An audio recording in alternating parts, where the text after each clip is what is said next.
Good morning बच्चा, good morning. बहुत बहुत स्वागत है आपका केजीएस के इस प्लेटफॉर्म पर। फाइनली यहाँ पर काफी सारे बच्चे सुबह सुबह उठ के एकदम तैयार हो गए हैं और एकदम स्टार्ट करने वाले हैं भाई आज की कहानी को। मिशन बैच की फर्स्ट क्लास को आज हम स्टार्ट करने वाले हैं बच्चा। एंड पूरा का पूरा आज मैं आपको टाइम टेबल बता देता हूँ कि कब से लेकर कब तक की क्लासेस चल रही हैं आपकी। और पूरे के पूरे टाइम टेबल में आपका लगभग क्या कहते हैं पूरा सिलेबस हम लोग कवर करने वाले हैं। यहाँ पर कोई चैप्टर मैं छोड़ने वाला नहीं हूँ मैथ्स के अंदर। सो अब हमें कौन कौन से चैप्टर के अंदर कौन कौन से टॉपिक पढ़ने हैं। टॉपिक के अंदर बच्चों कोई इंपॉर्टेंट टॉपिक जैसा नहीं है सीयूटी के अंदर, क्योंकि इस बार ऑनलाइन पेपर हो रहा है तो एक से ज्यादा सेट्स आएंगे। राइट, एक से ज्यादा सेट्स का मतलब यह है कि पूरा सिलेबस ही पूछने वाला है वो। अब ये डिफरेंट सेट्स के अंदर कहानी क्या होने वाली है, तो मान लो कि 5 सेट बने। ठीक है, मान लेते हैं कितने सेट बने, 5 सेट बने। 5 अलग अलग दिन एग्जाम हुए तो 5 सेट बनेंगे। और शिफ्ट्स में भी हुआ तो समझ लो फिर वो और मल्टीप्लाई हो जाएंगे उस हिसाब से। मान लो कि 5 दिन एग्जाम हुए, 5 अलग अलग दिन एग्जाम हुए और हर दिन 3-3 शिफ्ट्स हुई, पहली दूसरी तीसरी शिफ्ट, तो ऐसे 15 पेपर बन जाते हैं आपके। अब इन 15 पेपर में हो सकता है कि मान लो चैप्टर नंबर 3 से ज्यादा क्वेश्चन आ जाए किसी एक सेट के अंदर। हो सकता है किसी एक सेट के अंदर चैप्टर नंबर 6 से ज्यादा क्वेश्चन आ जाए, ऐसा मुमकिन है कहीं पर भी। ठीक है, और एक कोई सेट ऐसा होगा जिसमें से हर एक में से एक दो एक दो एक दो एक दो एक दो क्वेश्चन होंगे। तो यहाँ पर हमें कुछ भी छोड़ना नहीं है। पहली चीज, पूरा सिलेबस कवर करना है। दूसरी चीज है कि सिलेबस पहले से ही कम हो गया है, मतलब बहुत छोटा हो गया है सिलेबस। पहले काफी सारे टॉपिक्स हुआ करते थे, अभी थोड़ा सा छोटा कर दिया है। तो फिर हमें कोई टेंशन नहीं है, अब करने में चीजें हम आराम से कर सकते हैं। राइट, सो गुड मॉर्निंग बच्चा, जय श्री कृष्णा, राधे राधे। सभी का बहुत बहुत बहुत बहुत स्वागत है। तो आज की क्लास जो है वो होने वाली वॉइस। हाँ, किसी बच्चे को वॉइस नहीं आ रहा है, ऐसा मतलब पॉसिबल नहीं है, क्योंकि बाकी बच्चों को आ रहा होगा। तो एक बार ना कमेंट करेंगे #MM, जरा फटाफट से लिखो जिन जिन को वॉइस आ रहा है। ठीक है, ताकि मैं बाकी जिन बच्चों को नहीं आ रहा है उनको बता सकूं कि उनका मोबाइल बंद हो गया है। ठीक है, वो रीस्टार्ट कर ले। सो #MM की बिल्कुल यहाँ पर बौछार आ चुकी है। मैं बोल रहा हूँ, बच्चे कर रहे हैं, इसका मतलब वॉइस एकदम क्लियर है ना।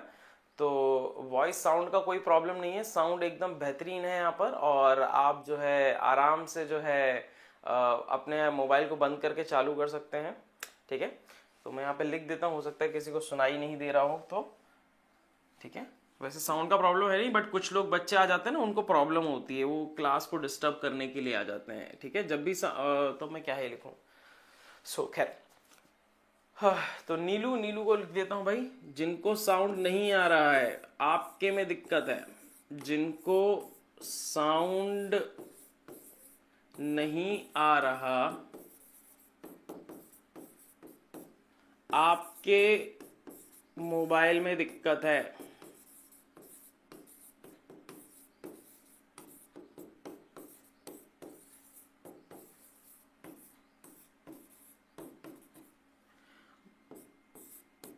बंद करके चालू करो। शुद्ध हिंदी में लिख दिया, रीस्टार्ट भी लिख सकता था मैं। चलो ये कर लो भाई। सो फाइनली स्टार्ट करें भाई कहानी। रेडी लिख दो यार फटाफट से, सभी बच्चा फटाफट से रेडी लिख दो कहानी। तो आज की कहानी को हम स्टार्ट करते हैं। सभी का बहुत बहुत स्वागत है। यहाँ पर हमारे सामने सारे बच्चे जुड़ चुके हैं, बहुत अच्छा लग रहा है भाई फर्स्ट क्लास के अंदर। ठीक है, आज वाईटी पर भी ये क्लास फ्री जानी है, बट कोई बात नहीं, हो जाएगी स्टार्ट। आएगी, स्टार्ट नहीं हुई अभी तक। खैर, सो एक बार फटाफट से रेडी कमेंट कर देंगे तो हम लोग कहानी को चालू करते हैं आज की स्पीड में, जरा फटाफट से। गुड मॉर्निंग बच्चा, good morning, good morning everyone. फटाफट से रेडी कमेंट कर देंगे बच्चा। एक मिनट, तुम लोगों के चैट्स ये रहे। अरे क्या बात है, रेडी तो एकदम भरपूर कमेंट आ रहे हैं सबके। चलो बहुत बढ़िया। टोटल कितने बच्चे होंगे अभी वाईटी में? तो अभी वेटिंग में ही दिखा रहा है, यहाँ पर लगभग 600 से ऊपर दिखाई दे रहे हैं मुझे। खैर, सो स्टार्ट करते हैं भाई, सुबह ज्यादा लोग उठ नहीं पाए लगता है। सो 2023 में 12th दिया था, 2 ईयर कुछ नहीं पढ़ पाई, कुछ इश्यू था इसीलिए। कोई बात नहीं मुस्कान, ठीक है। अभी मैं आप लोगों को कुछ बताने वाला हूं बच्चा। आगे की क्लासेस, जितनी भी क्लासेस हैं, जब हमारी क्लासेस रेगुलर बेसिस पे चलने वाली हैं, तो कुछ रूल्स एंड रेगुलेशंस हैं, उनके बारे में बताता हूं, ठीक है। आज की क्लास के अंदर हम सिलेबस डिस्कस करने वाले हैं। हम ये बात करने वाले हैं बच्चा कि क्लासेस चलेंगी कैसे, ठीक है, और कब तक चलने वाली हैं, इसके बारे में डिस्कस करने वाले हैं। साथ ही साथ में जो भी अगले दिन हम जिसके भी अगले दिन क्वेश्चंस करने वाले हैं ना, उसका एक दिन पहले मैं मटेरियल दे दूंगा पढ़ने के लिए, कि भाई ये सारी चीजें तुमको पढ़ के आनी है। ये पढ़ के आओगे तो नेक्स्ट क्लास में क्वेश्चंस ज्यादा हो पाएंगे, राइट। नेक्स्ट क्लास के अंदर समझने में ज्यादा दिक्कत नहीं होगी। तो एक दिन पहले मैं आपको कुछ दे दूंगा जिससे आप पढ़ के आइएगा उसको। नेक्स्ट डे पे हम लोग उसके बेसिस पे क्वेश्चंस करेंगे। नेक्स्ट डे पे मैं समझाऊंगा भी यहाँ पे, बस ये है कि आपको थोड़ा सा फास्ट समझ में आ जाएगा। पहली चीज ये आपको, ठीक है। दूसरी चीज ये कि मैं ऐसा क्यों कर रहा हूँ, ऐसा इसीलिए कर रहा हूँ ताकि हम मैक्सिमम क्वेश्चंस लगा पाए क्लास के अंदर। क्लास के अंदर अगर हम मैक्सिमम क्वेश्चंस लगा लेंगे ना, तो इससे फायदा क्या हो जाएगा कि आपको घर पे और क्वेश्चंस प्रैक्टिस करने को मिल जाएंगे, जो डीपीपी के माध्यम से आपको मिलेंगे। आप आराम से और क्वेश्चंस प्रैक्टिस कर सकते हैं। और क्या कहते हैं, आपको थोड़ा सा अच्छा फील गुड आने वाला है, ठीक है। सो क्लैरिटी है। इसके बाद ऐसे ही हर क्लास में चलेगा। जैसे चैप्टर नंबर 1 खत्म होने वाला होगा, तो जिस दिन चैप्टर नंबर 1 खत्म होगा उसी दिन ही चैप्टर नंबर 2 के फॉर्मूले दे दूंगा। तो आपको घर से फॉर्मूले पढ़ के आने हैं, रिवाइज करके आने हैं। जिन लोगों को याद है वो रिवाइज करके आओ, जिन लोगों को याद नहीं है अभी तक, क्लास 12 तो पास की होगी आई गेस सबने, राइट।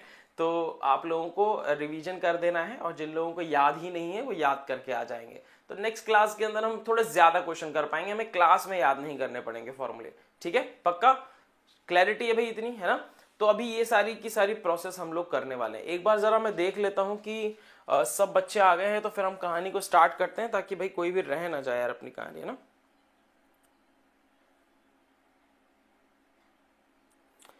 मेरे प्यारे बच्चे यहाँ पे सबके सब जुड़ चुके हैं, बस स्टार्ट करते हैं अपन।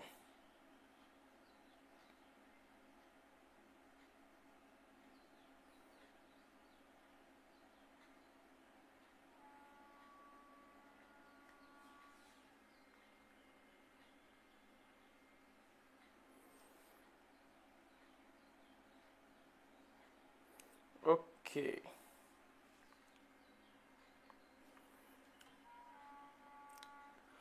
चलो बच्चा, तो सिलेबस डिस्कशन करने से अभी सिलेबस डिस्कशन स्टार्ट करते हैं। लेकिन ना मैथ्स के अंदर, मैथ्स थोड़ा अलग कहानी है, मैथ्स का थोड़ा सा अलग कहानी है। मैथ्स का ना थोड़ा सा अलग कहानी है सिलेबस का, तो मैं थोड़ा सा इसको एक्सप्लेन कर देता हूं सभी बच्चों के सामने यहाँ पर, ठीक है। बोर्ड पे बिल्कुल ध्यान से देखते रहेंगे। मैथ्स का पेपर जो होता है वो 3 सेक्शंस के अंदर डिवाइड होता है, ठीक है। मैथ्स का जो पेपर होता है बच्चा, वो 3 सेक्शंस के अंदर डिवाइड होता है आपका यहाँ पर। ये 3 सेक्शंस क्या है, चलिए इसको समझ लेते हैं 1 मिनट के लिए, ठीक है। वैसे मेरे ख्याल से मैक्सिमम बच्चों ने मेरी यूट्यूब पे क्लास देखी होगी, मगर नहीं देखी हो जिन्होंने, तो वो यहाँ पर देख लो। जो हमारा मैथ्स का पेपर आता है ना, वो 3 सेक्शंस के अंदर बटा हुआ आता है, ठीक है। ध्यान से बोर्ड पे देखिएगा। तो भाई पहला सेक्शन है हमारे पास, कौन सा सेक्शन, A1 सेक्शन, ठीक है। दूसरा सेक्शन है हमारे पास B1 सेक्शन, और तीसरा सेक्शन होता है हमारे पास B2 सेक्शन। जो हमारे पास A1 सेक्शन होता है बच्चा, ये सेक्शन होता है कॉमन सेक्शन। इस सेक्शन का नाम होता है कॉमन सेक्शन। इसका नाम होता है मैथमेटिक्स। इस सेक्शन का नाम होता है मैथमेटिक्स, और इसका नाम होता है अप्लाइड मैथमेटिक्स।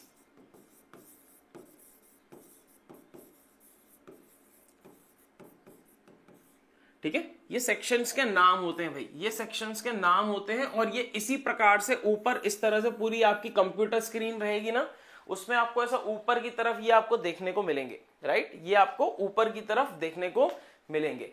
अब ऊपर की तरफ आपको ये देखने को तो मिल रहे हैं, लेकिन यहाँ पे अगर हम देखते हैं बच्चा, तो हमको क्या दिखाई दे रहा है यहाँ पर, जल्दी बताओ भाई क्या दिखाई दे रहा है। 3 विंडोज दिखाई दे रहे हैं। ये 3 विंडोज नहीं होंगे, यहाँ पे सिंगल विंडो इस तरीके से होगी, और यहाँ साइड में आपके पास क्वेश्चन नंबरिंग होगी। यहां पर आप देखोगे तो यहाँ पे आपके पास क्वेश्चंस के नंबर लिखे होंगे, यानी कि 1 ऐसे करके, 2, 3 ऐसे करके 5-5 के सेट बन के आएंगे, तो समझ लो यहाँ पे आपके पास कुल मिलाकर 15 क्वेश्चंस।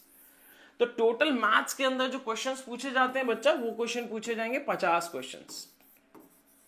50 क्वेश्चंस के अंदर प्लस 5 मार्क्स मिलेगा करेक्ट करने के लिए और -1 मिलेगा गलत करने के लिए। अगर आप अनअटेम्प्टेड छोड़ दोगे, अगर आप अनअटेम्प्टेड छोड़ दोगे, अनअटेम्प्टेड, अगर आपने अनअटेम्प्टेड छोड़ दिया तो 0 मार्क्स रहेगा। ठीक है, ये 50 क्वेश्चन। इसके लिए आपको जो टाइम मिलेगा वो 60 मिनट का टाइम मिलेगा, यानी कि 1 घंटे का टाइम मिलेगा केवल। कितने का? 1 घंटे का आपको ये टाइम मिलने वाला है। क्लैरिटी आ रही है भाई इतना सभी को? कोई डाउट, दिक्कत, समस्या या परेशानी? चलो बहुत बढ़िया। सो अगर मैं यहां पर देखता हूं बच्चा, ठीक है, इतनी बात हमें समझ में आ गई है। तो ये जो हमारे पास पहला वाला सेक्शन होता है, इस सेक्शन के अंदर हमारे पास 15 क्वेश्चंस होते हैं। यहां पर 15 क्वेश्चंस आएंगे। तो जैसे ही आप इस वाले सेक्शन पे क्लिक करेंगे, वैसे बाय डिफॉल्ट यही सेक्शन आपके सामने रहेगा, तो जैसे ही आप इस वाले सेक्शन के अंदर क्लिक करेंगे तो आपके सामने यहाँ पर 15 क्वेश्चंस इस तरीके से लिखे हुए आएंगे। क्वेश्चन नंबर 1 आपके सामने पहले से ही होगा, इस पे क्लिक करोगे तो यहाँ पे क्वेश्चन नंबर 1 आपके सामने आ जाएगा बच्चे। ये क्वेश्चन नंबर 1 आ जाएगा यहाँ पर लिखा हुआ, ठीक है, और इसके ये 4 ऑप्शंस यहाँ पर होंगे, ABCD या 1 2 3 4 के रूप में। ठीक है, इनमें से कोई एक को टिक करना होता है, इस तरीके से क्लिक कर दोगे तो वो टिक हो जाएगा। अब इसके बाद जैसे ही आप देखोगे यहाँ पे सेक्शन नंबर B, तो जैसे ही आप सेक्शन नंबर मान लो B पे क्लिक किया, अब आपने इस पे क्लिक कर दिया, तो यहां पर होते हैं 35 क्वेश्चन, यहां पे होते हैं 35 क्वेश्चंस और यहां पर भी होते हैं 35 क्वेश्चंस। इन दोनों जगहों पर 35 क्वेश्चंस होता है। हमें B2 को यानी अप्लाइड मैथमेटिक्स वाले को नहीं करना है, ठीक है, इसको नहीं सॉल्व करना, हमें मैथमेटिक्स वाले सेक्शन को सॉल्व करना है, जो B1 वाला सेक्शन है उसको सॉल्व करना है। क्लैरिटी आ रही है मेरे बच्चा? पक्का श्योर है एकदम, है ना? तो हमें ये वाला सेक्शंस को यहाँ पे करना होगा। अब अगर मैं ये वाले सेक्शन को यहाँ पे करता हूं तो क्या होता है इसमें, चलिए देख लेते हैं। तो जैसे ही आपने इस पे क्लिक किया, यहाँ पे 15 क्वेश्चन दिखेंगे, ये कॉमन सेक्शन के हैं। B1 पे क्लिक करेंगे तो मैथमेटिक्स के 35 क्वेश्चन आ जाएंगे, तो ये वाला पारा और बढ़ के इस तरीके से टोटल 35 क्वेश्चन आपको यहाँ पर दिखाएगा। क्लियर है? तो अब यहाँ पर जैसे ही आप इस पे नंबर 2 पे क्लिक करोगे तो इसका सेकंड क्वेश्चन यहाँ पर दिखाई देगा आपको। इस तरीके से 15 क्वेश्चन यहाँ के, 35 क्वेश्चन यहाँ के, टोटल 50 क्वेश्चन करने होते हैं। ये 15 क्वेश्चन जो कॉमन वाला इलाका होता है, ये कॉमन इलाका इसका और इसका दोनों का कॉमन होता है, इसीलिए इसका सेक्शन का नाम कॉमन होता है बच्चों यहाँ पर। ठीक है, तो ये मैथ्स के अंदर ही होता है केवल, और किसी भी सब्जेक्ट के अंदर ऐसा नहीं होगा आपके, जो भी आप दे रहे हैं PCMB वाले। ठीक है, तो ना हिंदी में होगा, ना इंग्लिश में होगा, ना GAT में होगा, बाकी कहीं नहीं होगा। सिर्फ और सिर्फ मैथ्स की कहानी है, क्योंकि मैथ्स जो है वो मैथमेटिक्स / अप्लाइड मैथमेटिक्स के रूप में आपको दिखाई देता है। बाकी जितने भी सब्जेक्ट्स ऐसे होंगे ना जिसके अंदर एक सब्जेक्ट का नाम है / करके दूसरे सब्जेक्ट का नाम है, वहां पर आपको ये चीज देखने को और मिल सकती है। सो खैर, आपको आई गेस इतना आइडिया लग गया है। अब इसके अंदर ये जो मैथमेटिक्स है, ये वही है जो हमने PCM वाले बच्चों ने यहाँ पर पढ़ी होगी। क्लियर है बच्चा? तो ये कुल मिलाकर 15 और 35 टोटल 50 क्वेश्चन होते हैं। अब इसका और इसका सिलेबस देख लेते हैं कि कौन कौन सा है। ठीक है, फटाफट से इसके सिलेबस को हम डिस्कस कर लेते हैं और फिर देखते हैं कि भैया ये 15 क्वेश्चंस आखिर कौन कौन से चैप्टर से पूछे जाएंगे और कौन कौन से टॉपिक से पूछे जाएंगे। और यहाँ का टॉपिक डिफाइंड नहीं है, यहाँ पे ये पूरा क्लास 12th का जो सिलेबस जो आपने पढ़ा है ना बच्चों, क्लास 12th में जो पढ़ा है ना, वो पूरा का पूरा सिलेबस यहाँ पर आता है, ये B1 वाले कैटेगरी के अंदर। इसके अंदर और कुछ भी रियायत नहीं होती है। ठीक है, चलिए एक बार सिलेबस पर नजर मार लेते हैं और फिर उसके बाद हम क्लास को आगे बढ़ाते हैं। तो ये है आपका मैथमेटिक्स / करके अप्लाइड मैथमेटिक्स 319 इसका वो होता है। इसके सिलेबस के बारे में बात करते हैं जो 2025 का आपको आ गया हुआ है। सबसे पहले बात करते हैं सेक्शन A1 की, जो कि कॉमन सेक्शन है बच्चा आप लोगों का, जो कि कॉमन सेक्शन है। ठीक है, आपके जो भी डाउट्स होंगे वो मैं आपके लूंगा, पहले एक बार मैं यहाँ पे डिस्कस कर लेता हूँ चीजों को, फिर अपन डाउट सेशन में बीच में रखेंगे। ठीक है ना? सो अब इसके अंदर बच्चों सबसे पहला जो चैप्टर है इसके अंदर वो है अलजेब्रा, यानी कि बीजगणित। अब बीजगणित के अंदर आपके 2 चैप्टर आते हैं बच्चा। बीजगणित के अंदर आपके 2 चैप्टर आते हैं, चैप्टर नंबर 3 और चैप्टर नंबर 4, यानी मैट्रिक्स और डिटर्मिनेंट, यानी कि आपका आव्यूह और बीजगणित। ठीक है ना? तो इसके अंदर 2 चैप्टर आते हैं, एक आता है मैट्रिक्स, एक आता है डिटर्मिनेंट्स। अब देखो यहाँ पर अलजेब्रा के अंदर ना 5-6 टॉपिक्स हैं। इन 6 टॉपिक्स में से कोई क्वेश्चन आ सकता है। इन्होंने पहले से टॉपिक भी डिफाइन कर दिए हैं इसके अंदर, जैसे matrices and types of matrix. तो यहाँ पर आपके पास आव्यूह से कोई क्वेश्चन आ सकता है, सीधे सीधे सिंपल आव्यूह से रिलेटेड कोई क्वेश्चन आ गया, तथा किससे आ गया बच्चों, टाइप्स ऑफ मैट्रिक्स से आ गया ना, आव्यूह के प्रकार से क्वेश्चन आ गया, आव्यूह के प्रकार, इसके प्रकार से कोई क्वेश्चन आ गया, जैसे कि इक्वल मैट्रिक्स हो गया या इस तरीके से। अब ये आव्यूह के प्रकार के अंदर भी यहां पर और भी चीजें हैं, जैसे इक्वालिटी ऑफ मैट्रिक्स के ऊपर क्वेश्चन आ सकता है, ठीक है, आव्यूह की समानता पर आ सकता है, दो आव्यूह समान है, इक्वल टू करके दे देंगे, बोलेंगे एक्स की वैल्यू बताओ, वाई की वैल्यू बताओ, तो आव्यूह की समानता के ऊपर क्वेश्चन आ सकता है, समानता। इसके अलावा आ सकता है ट्रांसपोज ऑफ अ मैट्रिक्स, परिवर्त से क्वेश्चन आ सकता है, परिवर्त से क्वेश्चन आ सकता है बच्चों यहां पर, ठीक है। और कहां से आ सकता है, स्क्यू सिमेट्रिक और सिमेट्रिक मैट्रिक्स से क्वेश्चन आ सकता है, सममित और विषम सममित आव्यूह से क्वेश्चन मिल सकता है आपको, तो सममित और विषम सममित, विषम सममित,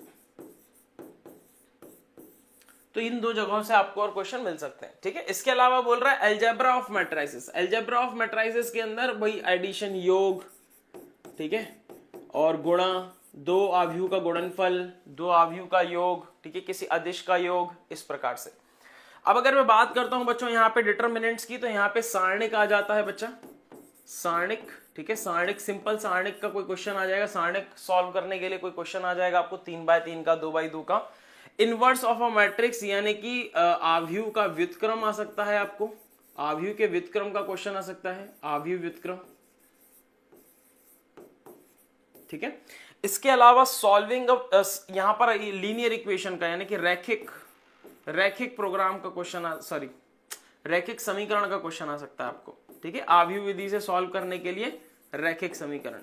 सो रैखिक समीकरण आप सभी बच्चों को पता ही होगा क्या होता है, ax plus B Y plus C is equal to 0, like इस प्रकार से आपके पास कुछ ना कुछ क्वेश्चंस रहेंगे। क्लैरिटी है भाई सभी को, कोई डाउट, दिक्कत, समस्या है, परेशानी, ठीक है। तो ये है आपका A1 सेक्शन के अंदर टोटल छह चैप्टर है, इसके अंदर टोटल 6 चैप्टर नहीं बोलूंगा, 6 टॉपिक्स हैं टोटल। इन 6 टॉपिक्स के अंदर पहला टॉपिक है अलजेब्रा, जिसके अंदर मैट्रिक्स और डिटर्मिनेंट आ जाता है, तो ये सारे टॉपिक्स इसके अंदर पूछे जा सकते हैं। चैप्टर नंबर 2 की बात करूंगा तो कैलकुलस आ जाता है, यानी कि कलन आ जाता है, कैलकुलस मतलब कलन, ठीक है।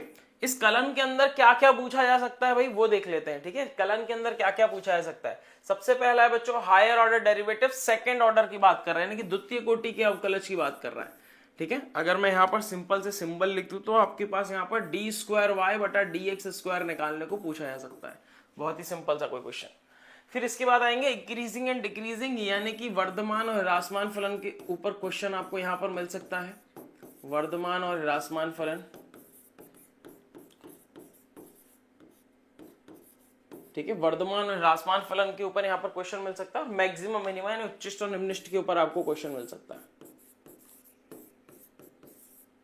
उच्चिष्ट और निम्निष्ट।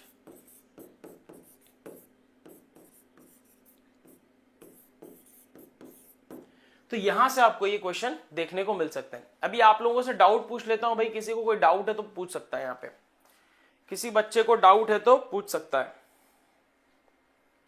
किसी भी बच्चे को यहां पर डाउट है तो पूछ सकता है भाई, फटाफट से, स्पीड में, किसी को भी कोई डाउट है तो पूछ सकता है भाई।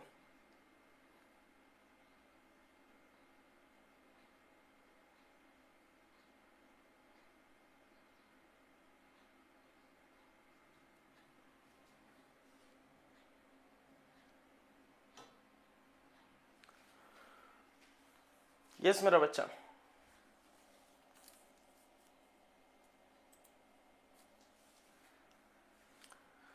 सर क्लास इंग्लिश में होगा या हिंदी में,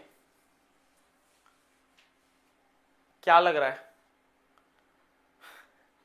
क्या लग रहा है किस में होने वाला है क्लास?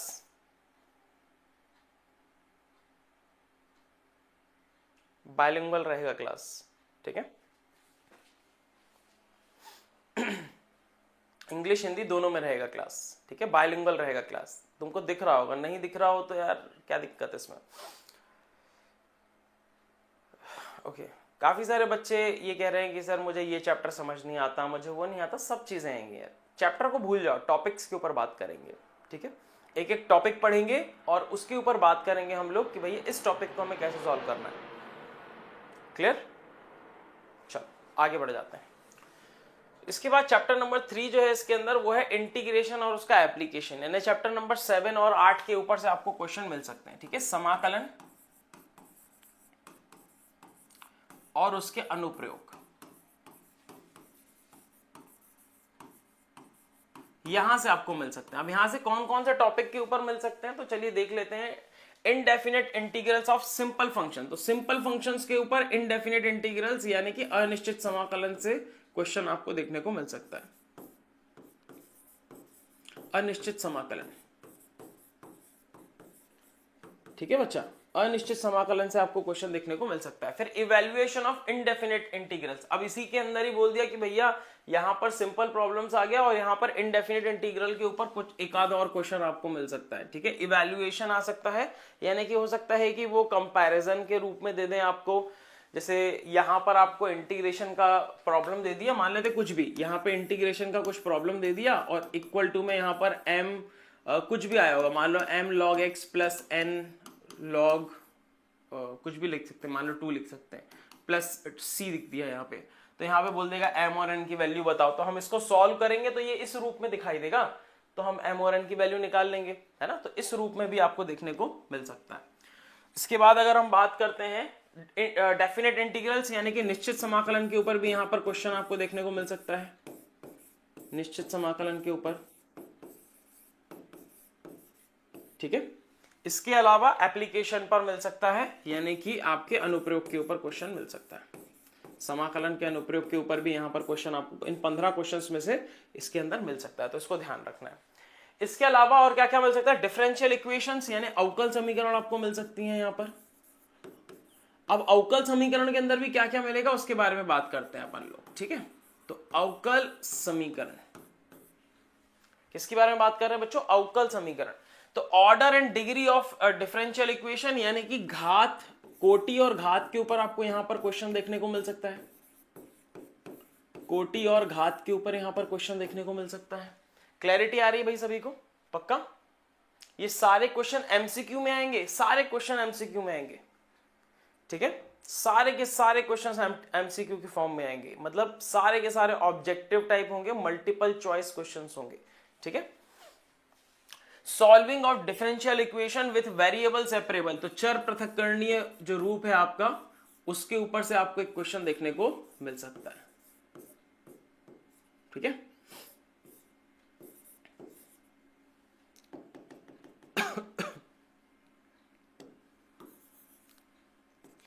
तो चर पृथक्करण के ऊपर से आपको एक क्वेश्चन देखने को मिल सकता है।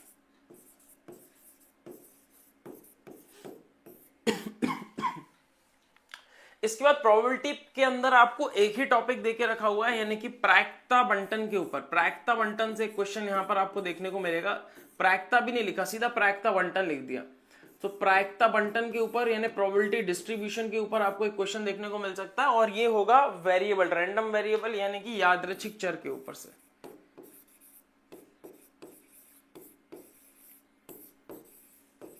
ठीक है। यादृच्छिक चर के ऊपर आपको यहां पर एक क्वेश्चन देखने को मिल सकता है।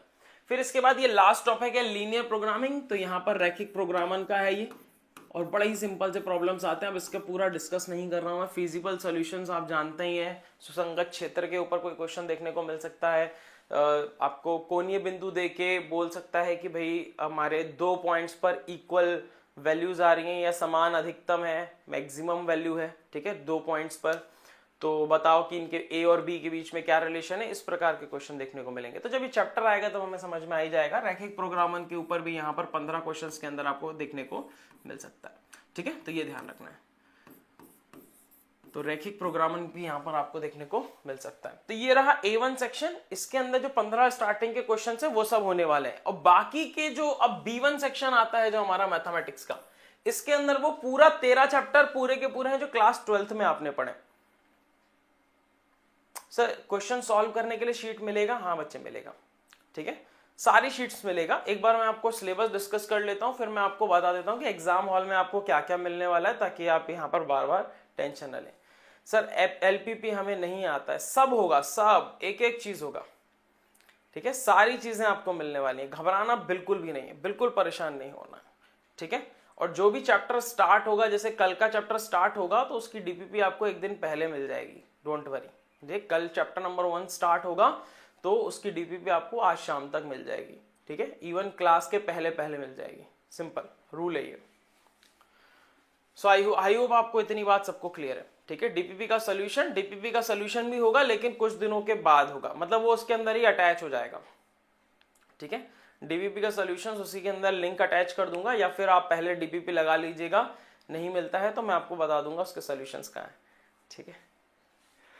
चल, सो सबसे पहला चैप्टर जो है चैप्टर नंबर 1 है बच्चा, ठीक है। चैप्टर नंबर 1 है संबंध और फलन, और इसके अंदर जो हमसे पूछा जाने वाला है वो है संबंधों के प्रकार और फलनों के प्रकार। बस ये 2 ही टॉपिक हैं इसके अंदर, यानी टाइप्स ऑफ रिलेशन है हमारे पास, और क्या है बच्चों हमारे पास टाइप्स ऑफ फंक्शंस। इसके अलावा और कुछ भी यहां पर नहीं पूछने वाला है चैप्टर नंबर 1 के अंदर।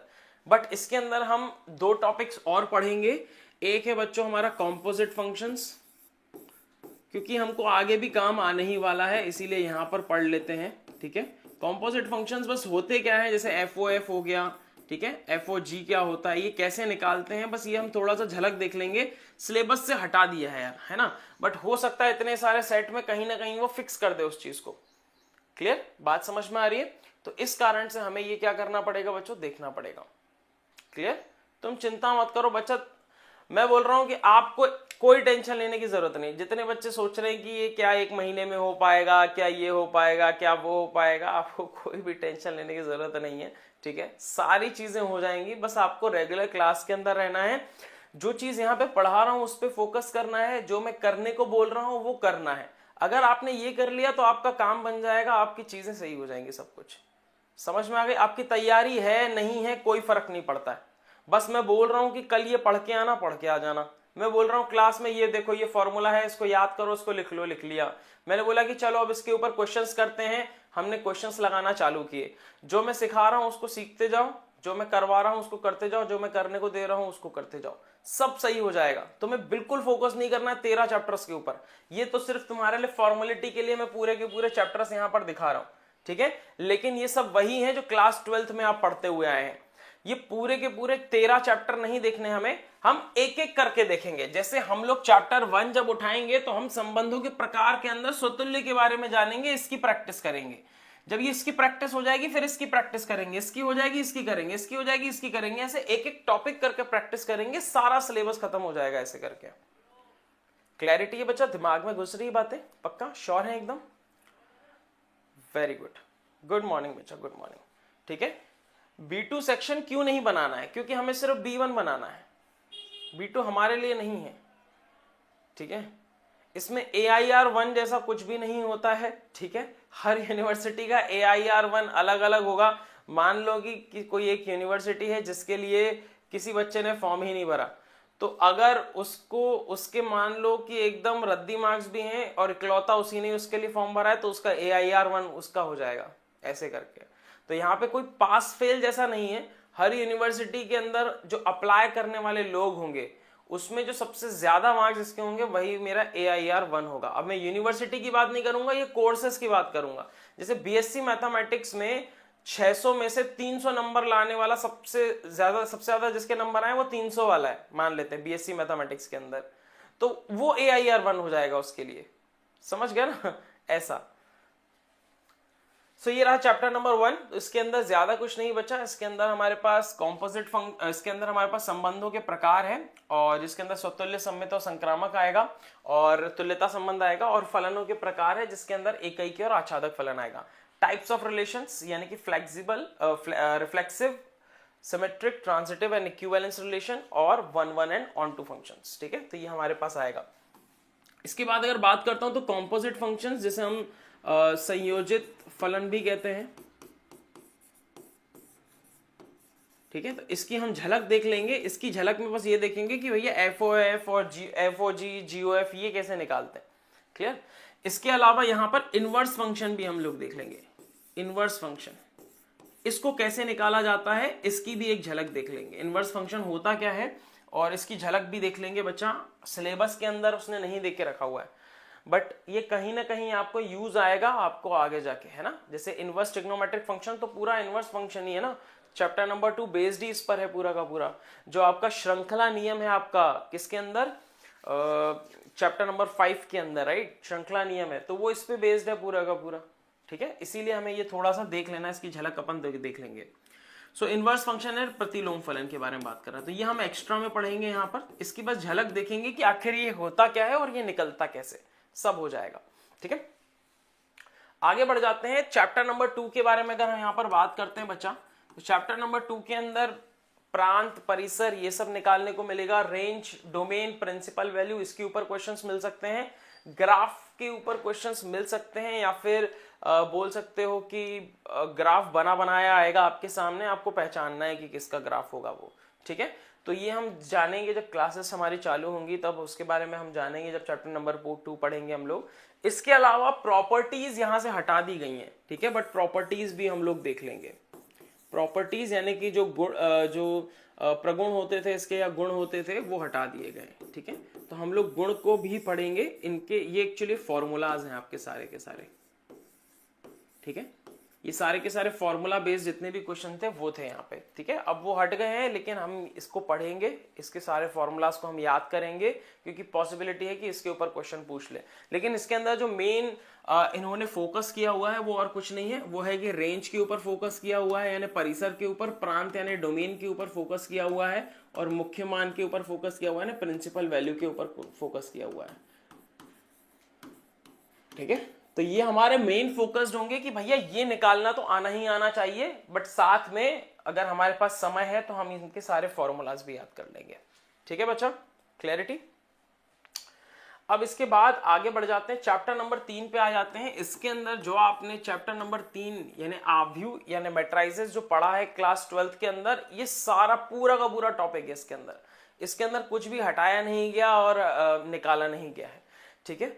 देवेंद्र डीपीपी कब मिलेगा? डीपीपी तुम्हें करना क्या है, डीपीपी का तुम कर क्या लोगे डीपीपी का, ये जानना चाह रहा हूं। पहले हम टॉपिक पढ़ेंगे, उसके बाद डीपीपी सॉल्व कर पाओगे ना बच्चा। तो हर चैप्टर के पहले पहले आपको डीपीपी मिल जाएगा, जो भी चैप्टर खत्म होने वाला होगा उसके पहले पहले डीपीपी मिल जाएगा, ताकि चैप्टर खत्म होने के बाद आप उसके क्वेश्चंस को लगा सको, ठीक है मेरे बच्चे, क्लैरिटी है। क्या बोल रहे हो? लेक्चर रोटेट नहीं हो रहा, ऊपर आपने वो बंद करके रखा होगा, उसका ऑटो रोटेशन को वो कर दो, ऑन कर लो, हो जाएगा। नोट्स मिलेगी, ये जो भी पीडीएफ यहाँ पर डिस्कशन होगा वो सारा का सारा नोट्स आपको मिलेगा, ठीक है, जिस भी टॉपिक का यहाँ पर डिस्कशन होगा, क्लैरिटी है। चलो, सो कुछ खास आपके डाउट्स लग नहीं रहे, मैं एक बार डाउट ले लूँ आप लोगों के। चलो, डाउट है तो डाउट पूछ लेते हैं आप, ठीक है। हर 15-20 मिनट के बाद मैं आपके डाउट्स ले लूंगा, ताकि हमारी क्लास भी चलती रहे और आपके डाउट भी क्लियर होते रहे। तो मैं एक बार आपके डाउट्स देख लेता हूं। सर नोट्स बनाना है क्या? वेरी गुड, बहुत अच्छा क्वेश्चन है।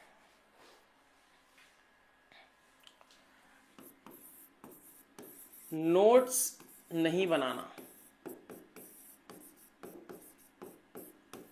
क्योंकि अब आपके पास नोट्स बनाने का टाइम बचा नहीं है। तो आपको ये जो पीडीएफ मिल रहा है, ठीक है, अच्छा नोट्स बनाना है तो नोट्स नहीं बनाना, ठीक है, पूरा का पूरा नहीं बनाना, पूरा का पूरा नहीं छापना आपको, जो जो लिखता जाऊं सब छापना नहीं है आपको। तो सर करना क्या है फिर, है ना, पूरा का पूरा नहीं छापना, तो करना क्या है क्लास की लास्ट में बताता हूं। पहले हम लोग सिलेबस को डिस्कस कर लेते हैं, इसके बाद मैं आपको यही चीज बताने वाला हूं कि नोट्स बनाना है कि नहीं बनाना, आगे चीजें होंगी कि नहीं होंगी, कैसे होंगी, क्या होंगी, क्या क्या हम करने वाले हैं, ये सब मैं बताने वाला हूं आज की क्लास में, ठीक है। हमारी क्लास 1.5 घंटे की होगी, 7 से लेकर 8:30 की। क्लैरिटी है भाई सभी को, पक्का? हाँ, तो अब यार बोर्ड पे बिल्कुल देखते रहो सुकून से, सारी चीजें यहाँ पर डिस्कस होंगी। तो पहले हम लोग सिलेबस डिस्कस कर लेते हैं, उसके बाद आगे पढ़ते हैं। इसके बाद सिलेबस के अंदर बच्चों आपके पास ये, चलो ठीक है यार, मुझको काफी सारे बच्चे कह रहे हैं सर सिलेबस हमें पता है, कोई टेंशन नहीं है। वैसे भी ये सिलेबस मैं आपको दे रहा हूं, जो भी चैप्टर चालू होगा उसके पहले हम सारे टॉपिक्स के बारे में तो बात करेंगे ही करेंगे कि इसके अंदर हम कौन कौन से टॉपिक्स पढ़ने वाले हैं, ठीक है। तो चलिए कोई बात नहीं, सिलेबस का हम डिस्कशन नहीं करते हैं, ठीक है। ये सिलेबस हिंदी और इंग्लिश दोनों में अवेलेबल है आपके सामने। यहाँ पर जो हिंदी मीडियम वाले हैं वो हिंदी मीडियम को देख लेंगे, जो इंग्लिश मीडियम वाले हैं वो इंग्लिश मीडियम को देख लेंगे। ये पूरा का पूरा सिलेबस मैं आपको दे देता हूँ, इस पीडीएफ के साथ में आपको मिल जाएगा। डिस्कशन करने का कोई सेंस है नहीं, क्योंकि हम लोग इंडिविजुअल चैप्टर्स पढ़ने वाले हैं यहाँ पर, और ये सारे के सारे हम जो है टॉपिक्स को उसमें भी देखने वाले हैं। तो अभी डिस्कस करके कुछ फायदा मिलने वाला है नहीं हमको वैसे भी, राइट। तो ये पूरे के पूरे चैप्टर हैं, ये चैप्टर नंबर 12 और ये रहा चैप्टर नंबर 13। चैप्टर नंबर 13 के अंदर एक चीज और है जो कि है रैंडम वेरिएबल, ठीक है, यानी कि यादृच्छिक चर।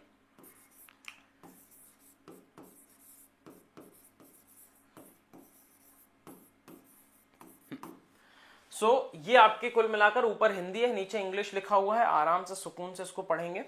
अब इसके बाद हम लोग बात करेंगे चैप्टर नंबर 1 को है स्टार्ट करने वाले हैं, मगर ये चैप्टर नंबर 1 को स्टार्ट करने से पहले अब बात करते हैं मेन टॉपिक की, कि आखिर क्लास कैसे चलेगी, क्लास कैसे देखना है। हर फैकल्टी आपको अलग तरीके से बताएंगे, क्योंकि हर एक व्यक्ति का पढ़ाने का तरीका होता है, हर एक का अपना अपना सब्जेक्ट है। मैथ्स के अंदर अगर हम बात करते हैं बच्चों, मैक्सिमम क्वेश्चंस को सॉल्व करना हमारा मकसद होता है। जितने ज्यादा क्वेश्चन सॉल्व करेंगे, जितने ज्यादा प्रकार के क्वेश्चन सॉल्व करेंगे, उतना हमारा दिमाग खुलेगा, और अगर एग्जाम हॉल में क्वेश्चन आएगा तो हम तुरंत सॉल्व कर पाएंगे, राइट। समझ में आ गई बात, है ना। वेटेज की अगर मैं बात करता हूं, सबका इक्वल वेटेज है, यहां पर कोई बड़ा छोटा चैप्टर नहीं है, सारा चैप्टर पढ़ना है।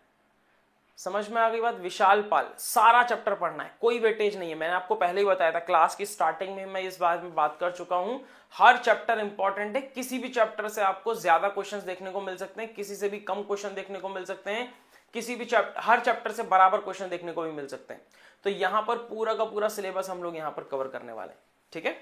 कोई बात नहीं, जिन जिनको सिलेबस नहीं पता आज के नोट्स में मिल जाएंगे, आराम से पढ़ लेना सिलेबस को, ठीक है। लेकिन सिलेबस पढ़ने का कोई टेंशन है नहीं, क्योंकि हम चैप्टर वाइज सारी की सारी चीजें करने वाले हैं, तो सिलेबस कवर होना ही है।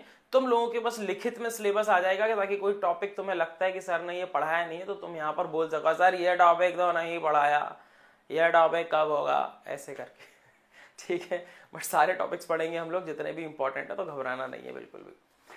क्लास कैसे देखना है बच्चों, मैथ्स की क्लास के बारे में बात कर रहा हूं। मेरी क्लास को कैसे देखना है, नोट्स बनाना है कि नहीं बनाना है, क्या पढ़ना है, कैसे पढ़ना है, कब डाउट पूछना है, कब डाउट नहीं पूछना है, अभी हम इसके बारे में बात करने वाले हैं, ठीक है। तो सबसे पहली चीज है बच्चों, यहां पर हम बात कर लेते हैं किसकी, नोट्स के बारे में बात कर लेते हैं, कि क्लास के दौरान नोट्स बनाना है कि नहीं, ठीक है। तो क्लास में नहीं बनाना, क्लास में सिर्फ रफ कॉपी में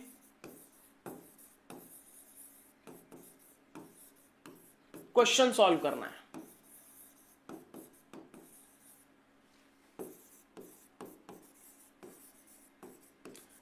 मेरी क्लास के अंदर कोई भी फेयर काम मत करना, क्योंकि बच्चा तुमने गलती से भी क्लास के अंदर सोचा कि मैं क्लास में नोट्स बना लेता हूं, तो तुम पढ़ोगे कब, तुम्हारे पास फिर पढ़ने का टाइम बिल्कुल भी नहीं है। समझ में आ रही सर रिकॉर्डेड। अच्छा तुमको मैं बता देता हूं भाई, तुमको क्या क्या मिलेगा डेली क्लासेस के अंदर। तुमको डीपीपी मिल जाएगी, अगर नहीं मिली है तो मिल जाएगी, घबराना नहीं है, चैप्टर खत्म होने से पहले पहले मिल जाती है, ताकि आप पूरे चैप्टर को पढ़ने के बाद फिर क्वेश्चंस लगा सके, ठीक है। अभी डीपीपी तुम्हें मिल जाएगी, कोई सेंस का है नहीं, तुम्हें आता कुछ है नहीं, तो तुम लगाओगे क्या उसको। दूसरी चीज ये है कि जो लाइव क्लासेस चलेंगी, हर एक क्लास लाइव होगी, और यही वाली लाइव जैसे ही खत्म हो जाती है तो ये रिकॉर्डेड फॉर्म में आपको मिल जाएगी, ठीक है। लेकिन आपको मैं सजेस्ट करूंगा कि आप इसको लाइव देखें, क्योंकि आपकी दिन भर क्लासेस होती हैं। अगर आपने एक भी क्लास छोड़ दी तो आप सोचोगे मैं इसको बाद में देख लूंगा, अभी मैं चाय नाश्ता कर लेता हूं सुबह सुबह उठ के, है ना। तुमने ये गलती करी तो तुम्हारे बन जाएंगे बैकलॉग, वो मत करना बच्चा, क्योंकि तुमने बैकलॉग बनाया, तो अब आप बैकलॉग क्लियर करने के लिए हमारे पास समय नहीं है। बैकलॉग का मतलब होता है कि ढेर लगाना, ढेर लगाना, तो ढेर नहीं लगाना है हमको, बैकलॉग हमें नहीं बनाना है। इसीलिए रेगुलर लाइव क्लास में आओ, यहीं पे पढ़ो, मैं जब पूछूंगा, अभी तो कुछ ऐसा पढ़ाया ही नहीं जिसमें तुम्हें डाउट हो, इसीलिए मैं तुम्हारे डाउट्स देख नहीं रहा हूं, ठीक है। ये चीजें होने वाली हैं। इसके बाद जो भी संडे आएगा, जैसे 13th वाले संडे की हम बात करेंगे, 13 तारीख तक हमारे थोड़े अच्छे चैप्टर्स हो जाएंगे, तो 13 वाला संडे से लेकर जो भी अगला संडे आएगा, हर संडे टेस्ट होने वाला है। जितने जितने चैप्टर हो जाएंगे उतने उतने चैप्टर्स का टेस्ट होगा, ठीक है। तो ये जो मेरा चौथा पॉइंट है मेरे पास, वो क्या आएगा हमारे पास, टेस्ट। तो जितने चैप्टर्स होते जाएंगे उतने चैप्टर्स का आपका मॉक टेस्ट होता जाएगा। तो ये मॉक टेस्ट का जो कहानी है वो 13 तारीख से चालू होगा, ठीक है। यानी कि 12 तक आपके जितने भी चैप्टर्स कंप्लीट हो जाएंगे उतने चैप्टर्स का टेस्ट आपको 13 तारीख की होगा, ठीक है। टेस्ट बिल्कुल जरूरी है, हम भी इस बात को समझते हैं और ये होने भी वाला है, आपका सब चीजें प्लान्ड है, ठीक है। तो 13 हो गया, 13 के बाद अगला चैप्टर, अगला जो टेस्ट होगा वो 20 को हो जाएगा। तो 20 तक जितने भी चैप्टर हो जाएंगे आपके, फिर इसके बाद 27 को होगा, और इस तरीके से जो भी संडे आपका आता जाएगा जब तक आपके चैप्टर्स खत्म नहीं हो जाते, यानी कि 4 तारीख को, 4 मई तक। इसके बाद आपका लगभग 5-6 मई तक आपका चैप्टर मतलब पूरे के पूरे टेस्ट खत्म हो, मतलब पूरे के पूरे सिलेबस खत्म हो जाएगा आपका यहाँ पर 5 या 6 मई तक मैक्सिमम सभी सब्जेक्ट्स का। और इसके बाद आपके पास लगभग 4-5 टेस्ट और रहेंगे ताकि आप आराम से उसको कर सकें। हम चाहें तो क्लास के अंदर भी मॉक टेस्ट को कर सकते हैं कुछ, ठीक है। मतलब क्लास में ही आपको एक 50 क्वेश्चंस का पेपर दे दिया, आप लोग सॉल्व करो, यहाँ पर मैं आपके सामने हूं, हर क्वेश्चन के लिए 1-1 मिनट दूंगा मैं आपको और फिर उन्हीं के ही सॉल्यूशंस बताऊंगा, ठीक है। तो हम ऐसे भी कर सकते हैं, वो हम तब देखेंगे उस टाइम पे, ठीक है बच्चा। तो ये चीज आपके पास होने वाली है, इसीलिए घबराना नहीं है। जिस चीज को नहीं मिला है और उसको मिल जाएगा, ठीक है। जो चीज नहीं मिली है मिल जाएगा, घबराना बिल्कुल भी नहीं है, ठीक है। कोई भी डाउट, दिक्कत, समस्या या परेशानी है? आज इंट्रोडक्शन होगा क्या? सब कुछ होगा, बस बोर्ड पे देखते रहो यार। अब समर्पित हो जाओ, अब अपना दिमाग नहीं लगाना है कुछ भी कि यहां पर क्या चलने वाला है क्या नहीं चलने वाला। अब सब कुछ समर्पित कर देना है कि सर आप जैसे जैसे बताओगे वैसे वैसा करते जाएंगे, खत्म बात। समझ में आ गई बात? अब तुम्हारा समर्पण बहुत ज्यादा जरूरी है। अगर जितना मैं बता रहा हूं उतना भी करते चले गए तो क्वेश्चन पेपर में देखते से ही सॉल्व करना चालू कर दोगे, ठीक है, पक्का। सो नोट्स नोट्स कैसे बनाने? तो क्लास के अंदर नोट्स नहीं बनाने। तुमने क्लास में नोट्स बनाने की अगर गलती की तो तुम समझ नहीं पाओगे। मैथ्स की क्लास के अंदर समझना बहुत ज्यादा जरूरी है बच्चों आपका, ठीक है। तो क्लास के अंदर नोट्स नहीं बनाना है। हालांकि मैं तुमको नोट्स एक दिन पहले ही दे दूंगा जितने जरूरी होंगे, यानी कि जो चीजें तुम्हें पढ़ के आने वाली जरूरी नहीं होंगी वो एक दिन पहले ही दे दूंगा ताकि तुम क्लास में आने से पहले पढ़ लो आराम से। B2 के बारे में बताइए, B2 की जरूरत नहीं है तुमको, ठीक है। B2 जानने की जरूरत नहीं है। B2 के अंदर आपके अप्लाइड मैथमेटिक्स के क्वेश्चंस आते हैं। जितने कॉमर्स वाले बच्चे होते हैं ज्यादातर वही अप्लाइड मैथमेटिक्स का उठाते हैं, ठीक है, पोर्शन उठाते हैं। और हमको वो देखने की जरूरत नहीं, आपको मैथमेटिक्स को ही उठाना है, B1 सेक्शन को ही सॉल्व करना है, ठीक है। अब इसके ऊपर आप ज्यादा डिस्कशन मत कीजिए ताकि बाकी लोग भी कंफ्यूज ना हो, ठीक है। अब मैं बता रहा हूं भाई, तो आपने बोल दिया कि सर नोट्स नहीं बनाओ, क्लास में एक रफ कॉपी लेके बैठो, जब सर बोलेंगे कि हाँ इस क्वेश्चन को सॉल्व करके बताओ क्या आंसर होगा, तब कॉपी और पेन उठाना है हमें। अदरवाइज ध्यान से टकटकी लगा के सुनते रहना है। समझ में आ रही बात? इस तरीके से मैथ्स की क्लास चलेगी। अब बात आती है कि सर अगर हम नोट्स नहीं बनाएंगे तो रिवीजन कैसे करेंगे? हाँ बिल्कुल सही, तो आपको बनाना है शॉर्ट नोट्स। अब ये शॉर्ट नोट्स क्या होंगे बच्चा? इस शॉर्ट नोट्स के अंदर सिर्फ और सिर्फ कॉन्सेप्ट एंड फॉर्मूला होंगे, कॉन्सेप्ट एंड फॉर्मूला। अब ये कॉन्सेप्ट एंड फॉर्मूला जितने भी यूज होने वाले हैं बच्चा, वो आपको एक दिन पहले ही मिल जाएंगे। यानी कि आपको पहले से ही पता होगा कि कल जितने भी हम क्वेश्चंस करने वाले हैं उनके ऊपर कौन कौन से कॉन्सेप्ट्स यूज होने वाले हैं, कौन कौन से फॉर्मूला यूज होने वाले हैं, ये आपको एक दिन पहले ही मिल जाएंगे। यानी कि आपको नेक्स्ट क्लास के नोट्स एक दिन पहले ही मिल जाएंगे। अब उसके अंदर ये जो आपको नोट्स मिलेंगे बच्चा, यानी कि इसी PDF में अटैच होंगे, ठीक है, आगे की तरफ। तो ये जो नोट्स और फॉर्मूला आपको मिलेंगे, अब ये अगर आपको याद है तब तो PDF से रिवीजन कर लेंगे सीधा सीधा, लेकिन नहीं है याद, ठीक है, तो PDF से रिवाइज।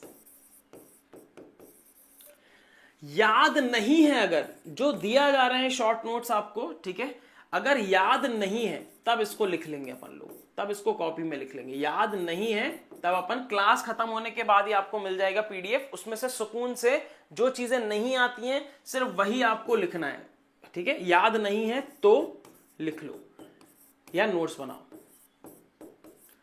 क्या मेरी बात क्लियर है आपको? नोट्स किस चीज के बनाने हैं बच्चों? आपको जितने फॉर्मूले, जितनी, जैसे आपको A+B का होल स्क्वायर पता है, A² + B² + 2AB होता है, ये बात आपको पता है। तो जो चीज तुम्हें याद है पहले से ही, उसके नोट्स बनाने की जरूरत नहीं है। नोट्स किसका बनाना है? जिसका कॉन्सेप्ट हमें नहीं आता है, याद नहीं है, दिमाग में नहीं आया, ये फर्स्ट टाइम पढ़ा, वो चीज। दूसरा नोट्स किसका बनाना है? फॉर्मूले का बनाना है बच्चा, जो फॉर्मूले तुम्हें याद नहीं है। अगर तुम्हें कोई फॉर्मूले पहले से याद है तो उसको वापस लिखने की जरूरत नहीं है तुमको, ठीक है? याद मतलब समझ रहे हो ना, एकदम पक्का, मतलब तुम्हें नींद से उठा के बोल दिया जाए तो तुम्हें पता होना चाहिए। तुम में से अगर ऐसा कोई व्यक्ति नहीं है जिसको कुछ भी याद नहीं है, तो ये पूरा का पूरा नोट्स छापना है जो लास्ट में मैं दूंगा आपको। मैथ्स में कोई भी कमजोर नहीं होता, जो जो यहाँ पे प्रैक्टिस करवा रहा हूं बस उसको प्रैक्टिस कर लो। मैं तुमको यहाँ पे 4 क्वेश्चन कराऊंगा, 5वां तुम्हें सॉल्व करने को दूंगा, वो तुम्हें बनना चाहिए। समझ आ रही बात है ना? बहुत सिंपल सी कहानी है। अगर आप इसको फॉलो करते हो तो आपको सारी चीजें हो जाएंगी। तो मैथ्स इतना सारा है, हम टॉपिक्स में डिवाइड करेंगे, हम टॉपिक्स को पढ़ेंगे एक एक करके, ठीक है? क्लैरिटी है? तो बस मेरे साथ चलते रहो, तुमको बहुत मजा आने वाला है, बहुत सारा मजा आने वाला है, ठीक है? एक एक करके जब हम चीजें चालू करेंगे तो सारी चीजें आपको क्लियर होती जाएंगी। तो ये रहा बच्चों नोट्स वाला कहानी कि भैया नोट्स ऐसे चलना है। अब बात आती है सेकंड डाउट की, क्योंकि तुम लोगों के बहुत सारे डाउट होते हैं। तो डाउट्स अगर आपको पूछना है बच्चा, तो जब मैं पूछूं कि भैया कोई डाउट है क्या, तो आपको ये नहीं पूछना है कि सर मेरे को कंप्यूटर चलाना नहीं आता तो मैं पेपर कैसे दूंगा। उसके बारे में हम अलग से डिस्कशन कर लेंगे भाई, ठीक है? उसके लिए हम लोग, जैसे तुम्हारे क्वेश्चन ये सब देखता हूं मैं, तो कोई यूट्यूब पे मैं बना देता हूं एक क्या कहते हैं वीडियो बना देता हूं, जिससे पूरी दुनिया देख लेगी। भाई तुम देख लोगे, ऐसे तुम्हारी तरह और भी बच्चे होंगे शायद उनको नहीं आता होगा। तो इस तरीके के क्वेश्चन सारे मैं यूट्यूब पे कवर कर लूंगा। यहां पर हम उनको, सर हिंदी में क्यों लिख कर रहे हैं, कहां हिंदी लिखिए यार,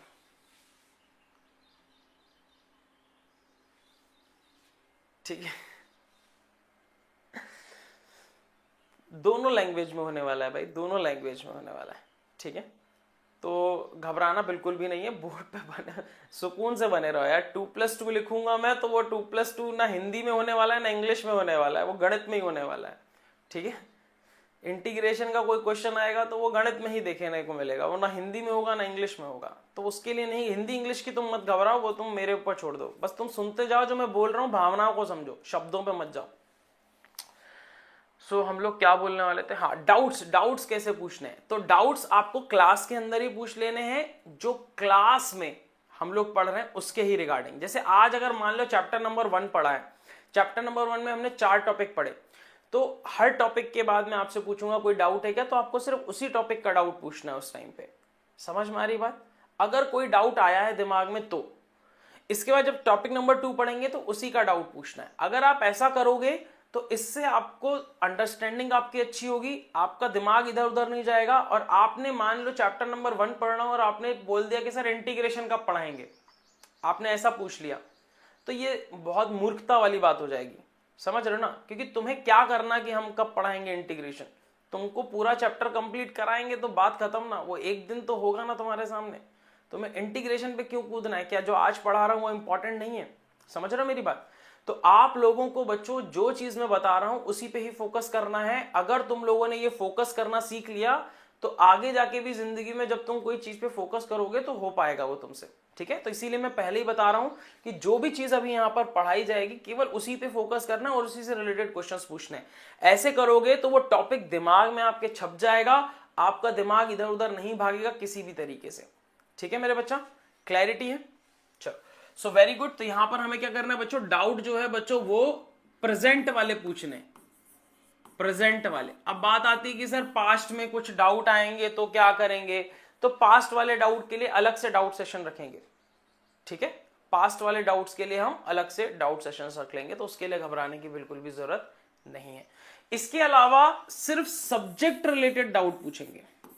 सब्जेक्ट, जैसे कि अगर मैं मैथ्स पढ़ा रहा हूं बच्चों तो आप सिर्फ मैथ्स के डाउट पूछेंगे, इसके अलावा आपको और एक्स्ट्रा कुछ भी चीज पूछने की जरूरत नहीं है। मैं आपके डाउट्स देख लूंगा, ठीक है? लेकिन क्लास खत्म होने के बाद अगर हमारे पास समय होगा तब हम पूरे एक्स्ट्रा यहां वहां के डाउट पूछ लेंगे। जैसे कि एक बच्चे का यहां पे आ रहा है कि जेएनयू से बीटेक कर सकते हैं क्या? अब अगर मैं यहां पर मान लो कोई क्वेश्चन पढ़ा रहा हूं, मान लो रिलेशन एंड फंक्शन पढ़ा रहा हूं, अब तुमने एकदम से पूछ लिया जेएनयू से बीटेक कर सकते हैं, और मान लो मैंने इसका आंसर तुमको दे दिया, जितने बच्चे देख रहे हैं सब डिस्टर्ब हो जाएंगे, उनमें से फिर उनकी उत्तेजना जागेगी कि सर यहां से ये कर सकते हैं क्या, वहां से वो कर सकते हैं क्या, और हमारी आज की क्लास पूरी वेस्ट हो जाएगी। जहां आज हमें 50 क्वेश्चंस करने थे क्लास के अंदर, अब हमारे मुश्किल से 10-12 क्वेश्चंस हो पाएंगे। तो इसके अंदर बताओ किसका लॉस होगा, क्योंकि हमारे पास टाइम लिमिटेड है। तो इसके अंदर लॉस किसका होगा बताओ। ठीक है सर, कितने नंबर पर क्लस्टर इनोवेशन सेंटर मिलेगा, मतलब तुम्हें क्या करना, कितने नंबर में मिलेगा। तुम्हारा एक ही मकसद होना चाहिए कि मुझे ज्यादा से ज्यादा क्वेश्चन अटेम्प्ट करना है। तुम्हारा एक ही मकसद होना चाहिए कि तुम्हें ज्यादा से ज्यादा क्वेश्चन अटेम्प्ट करना है। समझ गए? 20 सीटें हैं तुम्हारे पास, 20 से 50 सीटों के बीच के अंदर की कहानी है पूरी। तो तुम्हारे को फोकस ज्यादा से ज्यादा नंबर पे करना है। कोई एक पर्टिकुलर नंबर नहीं कि इतना नंबर लेके आओ तो मिल जाएगा। जिसके ज्यादा नंबर आएंगे उसको मिलेगा, यही है इसका फंडा। कहानी समझ आ रही है कुछ?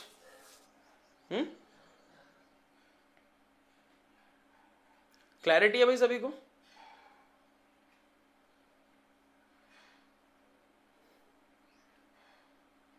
सर हमने तो अप्लाइड मैथमेटिक्स सब्जेक्ट किया है सीयूटी में, अब क्या करें ऐसा? मैंने बताया ना कि एक साथ पेपर होता है मैथ्स और अप्लाइड मैथ्स का, अभी चुनना नहीं होता है, वो एग्जाम हॉल में चुनना होता है। अभी तुम चुन भी नहीं सकते हो, मतलब क्या मतलब है ना। तो कोई टेंशन वाला बात है नहीं इसके अंदर।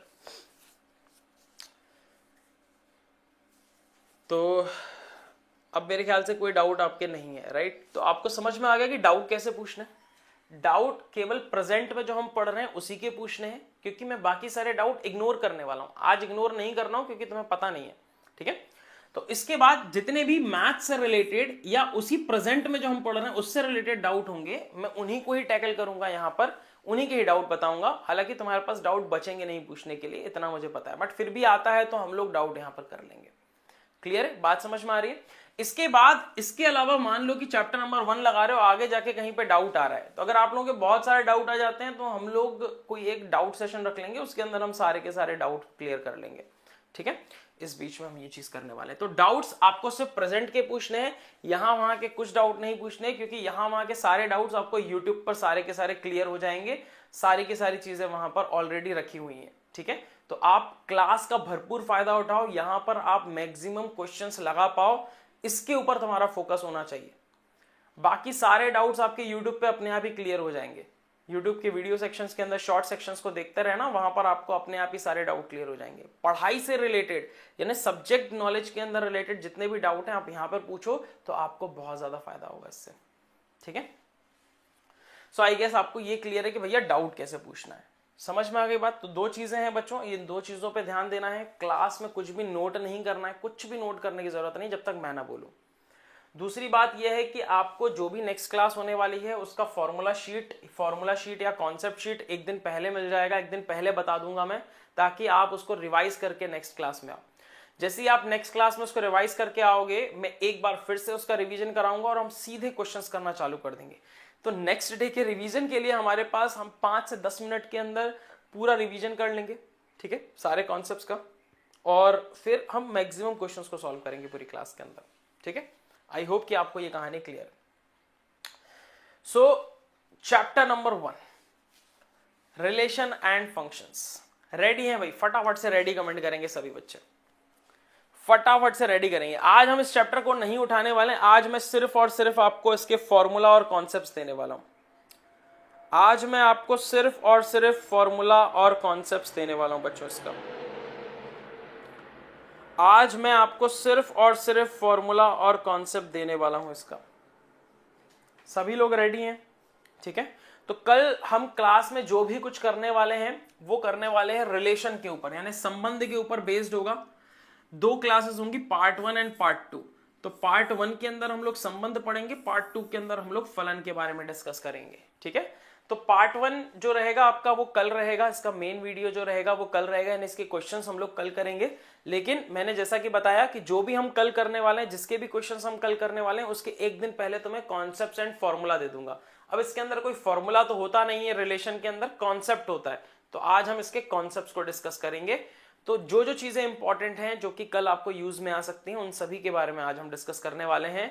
तो फाइनली बच्चों ने रेडी लिखना चालू कर दिया है, अब बोर्ड पे ध्यान देंगे बच्चों। ठीक है, सबसे पहले हम बात करते हैं बच्चों की समुच्चय और उपसमुच्चय क्या होता है, यानी कि सेट और सबसेट क्या होता है। अब यहां पे ज्यादा ना हम लोग परिभाषा पे नहीं जाएंगे, सिंपल सी बात है, सेट जो भी होगा, ठीक है, या समुच्चय जो भी होगा उसको एक कैपिटल लेटर से डिनोट करते हैं और इसके बाद इस तरीके से मंझला ब्रैकेट या मिडिल ब्रैकेट्स होते हैं आपके सामने। अब इसके अंदर कुछ वैल्यूज लिखी हुई होती हैं जिनको हम एलिमेंट्स बोलते हैं। जैसे कि अगर मान लेते हैं 1 2 3 4 5 और इस तरीके से आगे और भी वैल्यूज लिखी हुई हैं, ठीक है। तो ये सेट लिखने का तरीका होता है, समुच्चय लिखने का तरीका होता है बच्चों ये, और ये वाला जो फॉर्मेट होता है ये कहलाता है रोस्टर फॉर्म।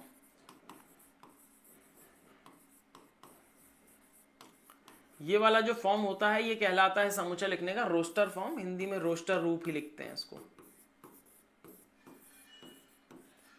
रोस्टर रूप। क्लियर है।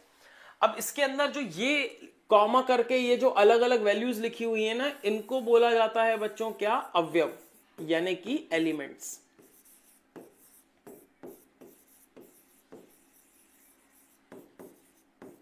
क्लियर।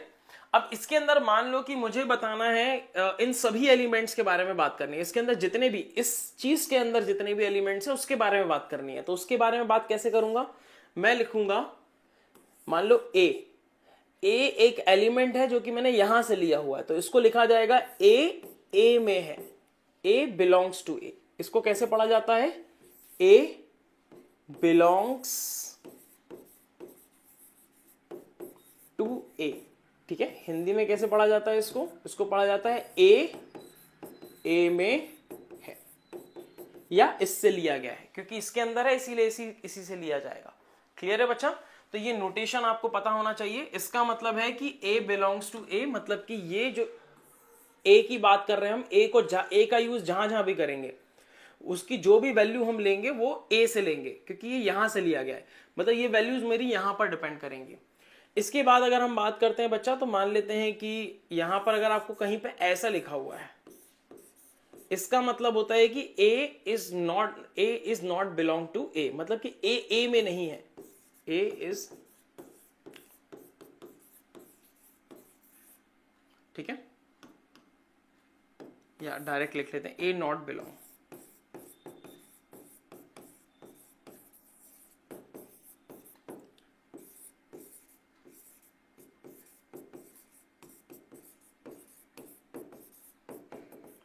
तो ये आपको पता होना चाहिए। क्लियर है। अब ये तो हमारा हो गया क्या, समुच्चय हो गया। समुच्चय के अंदर हम लोगों ने देख लिया कि इसके अंदर बहुत सारी वैल्यूज लिखी हुई होती हैं, इन्हीं वैल्यूज को हम एलिमेंट्स बोलते हैं। ठीक है, इन्हीं वैल्यूज को हम क्या बोलते हैं, हाँ बिल्कुल सही, ठीक है। हाँ, तो ये बिलोंग कर रहा है, इसको हम इस तरीके से भी पढ़ेंगे कि ए में है, ए में है, या ए में तो है ही, ए से लिया गया है। अगर हम कभी इसका भी यूज करते हैं, इसका मतलब ये जो वैल्यू होगी ये यहां से बिलोंग कर रही है, मतलब यहां से लिया गया है, यहां को बिलोंग करती है तो यहीं से लेंगे, तो ए से लिया गया है। तो हम कई बार इस तरीके से भी इसको पढ़ेंगे। ठीक है बच्चा, तो इस चीज को ध्यान रखना है। तो ये तो हमारी बात हो गई बच्चों समुच्चय की। मैंने बात की ये रोस्टर फॉर्म है, एक होता है सेट बिल्डर फॉर्म। जैसे कि अगर मैं बात करता हूं तो ये ए लिखा हुआ है और यहां पर एक्स लिख दिया।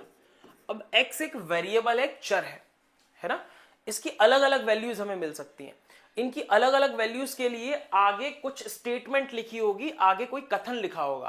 क्या हो सकता है, जैसे कि एक्स इज एन इंग्लिश, या एक्स इज a vowel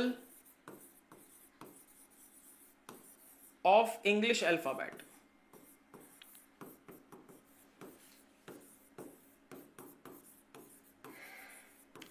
ठीक है, मान लो इस तरीके से लिखा हुआ है। हिंदी में कैसे लिखा होगा कि X अंग्रेजी वर्णमाला का एक स्वर है।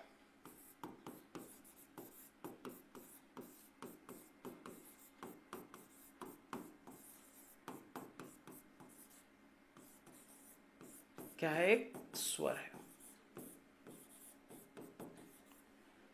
इस तरीके से आपका हिंदी में लिखा होगा बच्चों ये चीज। ठीक है, तो अब यहां पर आपने देखा मैंने दो बिंदियां बनाई हैं, ये दो बिंदियां कहलाती हैं सच दैट। इसको बोलते हैं सच दैट, हिंदी में सिंपल से बोलेंगे जहां।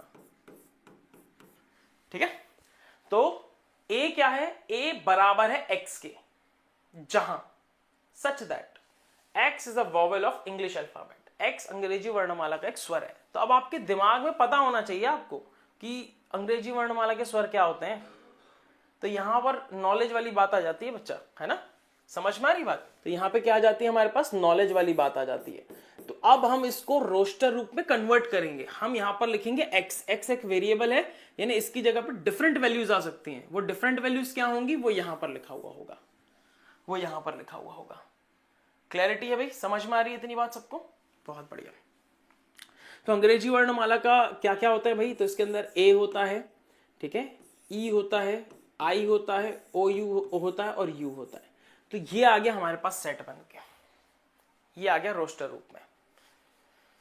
किसी को भी यहां तक डाउट, सबको क्लियर है कि सेट यानी समुच्चय क्या होता है, ठीक है, वो किसी भी सुपरिभाषित वस्तुओं का संग्रह होता है, ठीक है, यानी कि वेल डिफाइंड ऑब्जेक्ट्स का एक ग्रुप होता है, ठीक है, वेल डिफाइंड ऑब्जेक्ट्स, पहले से बताया हुआ, कोई टेंशन नहीं है। अब इसके बाद अगर हम बात करते हैं तो दो फॉर्मेट बताए, एक फॉर्मेट में डायरेक्ट लिखे होंगे एलिमेंट्स और एक में बनाने पड़ेंगे, निकाल के बनाने पड़ेंगे। इसी तरीके से ये जो सेट है, जैसे ये सेट खत्म हो गया, इसके आगे कुछ नहीं है, कोई डॉट डॉट डॉट डॉट नहीं लगा हुआ इसके आगे, तो इस प्रकार के सेट कहलाते हैं फाइनाइट सेट। फाइनाइट सेट, परिमित समुच्चय, परिमित समुच्चय, फाइनाइट है मतलब क्या कहते हैं, लिमिटेड है ना, ज्यादा नहीं है, आगे कुछ भी खत्म हो जा रहा है। एक आता है इनफाइनाइट सेट, इनफाइनाइट सेट के अंदर क्या क्या आ जाते हैं वो देख लेते हैं।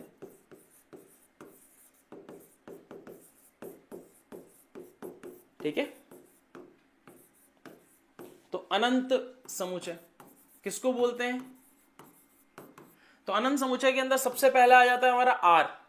आर होता है रियल नंबर का सेट, आर का मतलब होता है रियल नंबर, ठीक है, set of real numbers, real number का सेट। रियल नंबर मतलब क्या, वास्तविक संख्या। तो आपको इंग्लिश में भी पता होना चाहिए बच्चों कि रियल नंबर क्या होता है, ठीक है ना, वास्तविक संख्या। तो वास्तविक संख्या का समुच्चय के बारे में बात कर रहा है। वास्तविक संख्या कौन सी होती है, कहां से कहां तक होती है, कोई मुझे बताएगा क्या। चलिए मैं यहां लिखता हूं, वास्तविक संख्या कहां से कहां तक होती है। वास्तविक संख्या जरा देखें, तुम लोगों का नॉलेज टेस्ट करते हैं। वास्तविक संख्या यानी रियल नंबर्स कहां से कहां तक होती हैं, सभी बच्चे स्पीड में बताएंगे। ई क्या बात है, -1 0 1, माइनस इंफिनिटी से प्लस इंफिनिटी, 1 to इंफिनिटी, 1 से अनंत तक।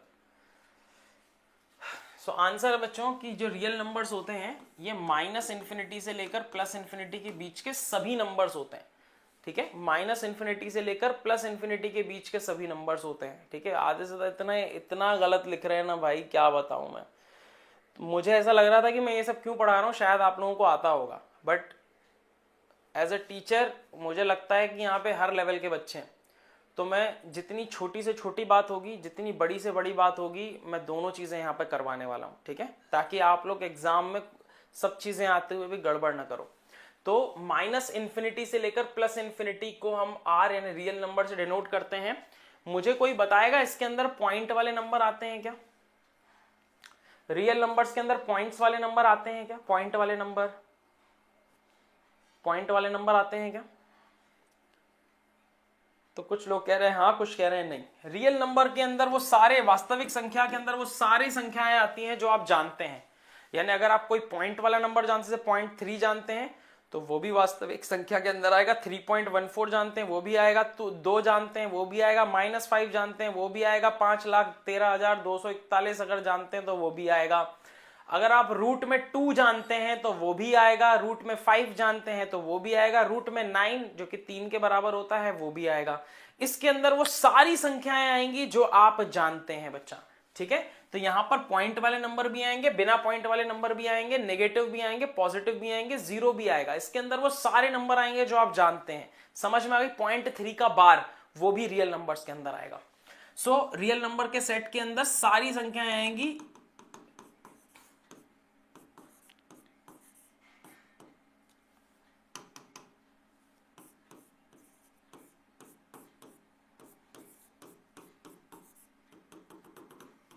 सारी संख्या आएंगी यहाँ पर, पॉइंट वाली, बिना पॉइंट वाली, नेगेटिव, पॉजिटिव, सब, ठीक है, सारी संख्या आएंगी। ये रियल नंबर का सेट है हमारा माइनस इन्फिनिटी से प्लस इन्फिनिटी के बीच में।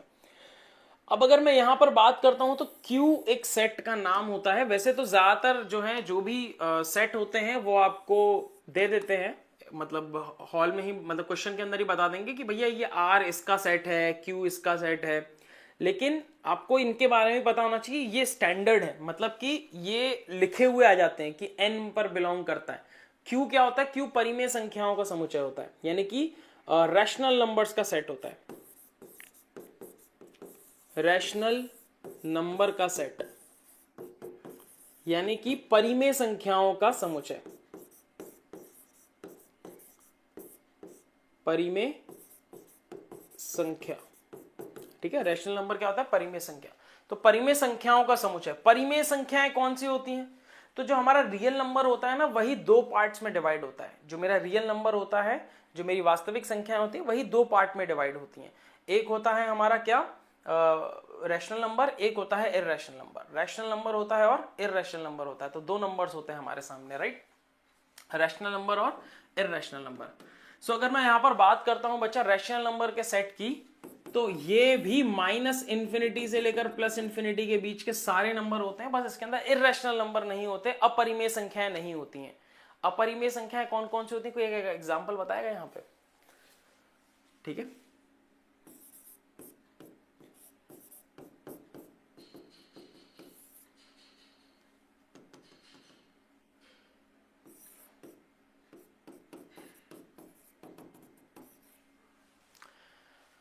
कोई, अरे यार तुम्हारे कमेंट्स कैसे रुक गए?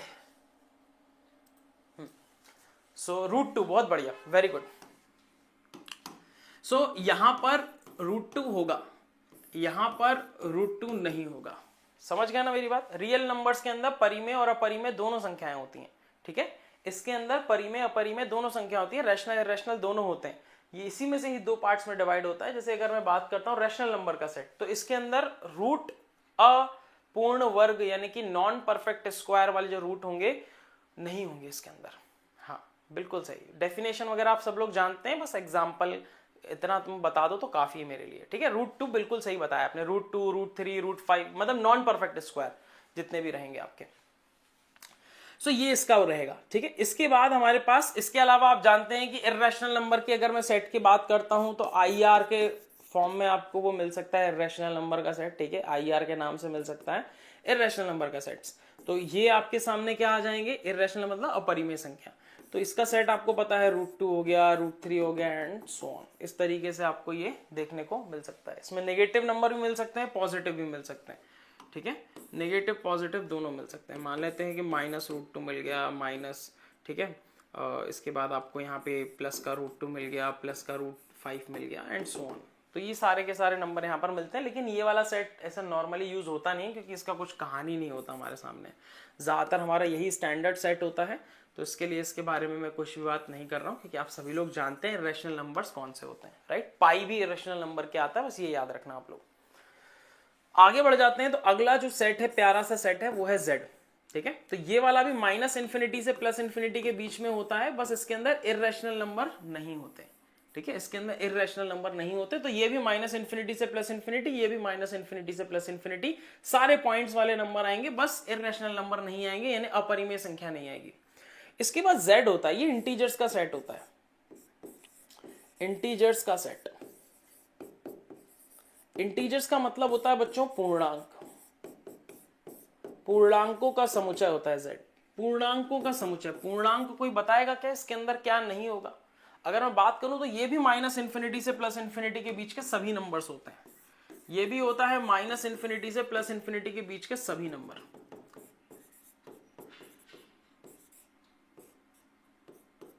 Zero, 1, 2, 3 and so on.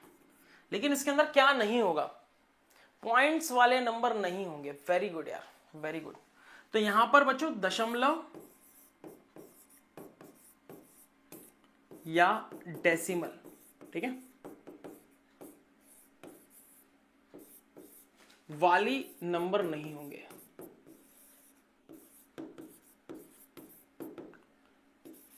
नाम से ही पता है ना यार हमको, पूर्णांक, पूर्णांक मतलब पूरा अंक होना चाहिए, ठीक है। तो इसके अंदर पॉइंट वाले नंबर नहीं होंगे सारे के सारे, समझ में आगे बात। ये p by Q, Q by P के फॉर्म में नहीं होता है, ये उल्टा सीधा कुछ भी। इसके अंदर बच्चों हमारे दशमलव वाला फॉर्म नहीं आएगा, ठीक है। जो हमारे यहाँ पे कुछ भिन्न रूप भी लिख रहे हैं, तो भिन्न जो होता है बच्चों, जैसे 2/1 भी एक भिन्न है, ठीक है, तो वो दशमलव में नहीं आती है। 4/2 भी एक भिन्न है, तो वो भी हमारे दशमलव के फॉर्म में नहीं आती है। तो भिन्न नहीं बोलेंगे, सिर्फ दशमलव बोलेंगे कि भैया उसको डिवाइड करके अगर मैं लिखता हूं तो वहां पर मेरा डेसिमल नंबर नहीं बनना चाहिए, ठीक है। तो ये चीज हमको पता होनी चाहिए। इसके बाद हमारा फाइनली आता है एन। एन होता है नेचुरल नंबर का सेट। ये सारे अपरिमित के अंदर आते हैं क्योंकि अनंत तक चलते हैं। नेचुरल नंबर मतलब होता है प्राकृत संख्याओं का समुच्चय। कोई बताएगा कहां से स्टार्ट होता है ये? नेचुरल नंबर मतलब प्राकृत संख्या, एन से डिनोट करते हैं।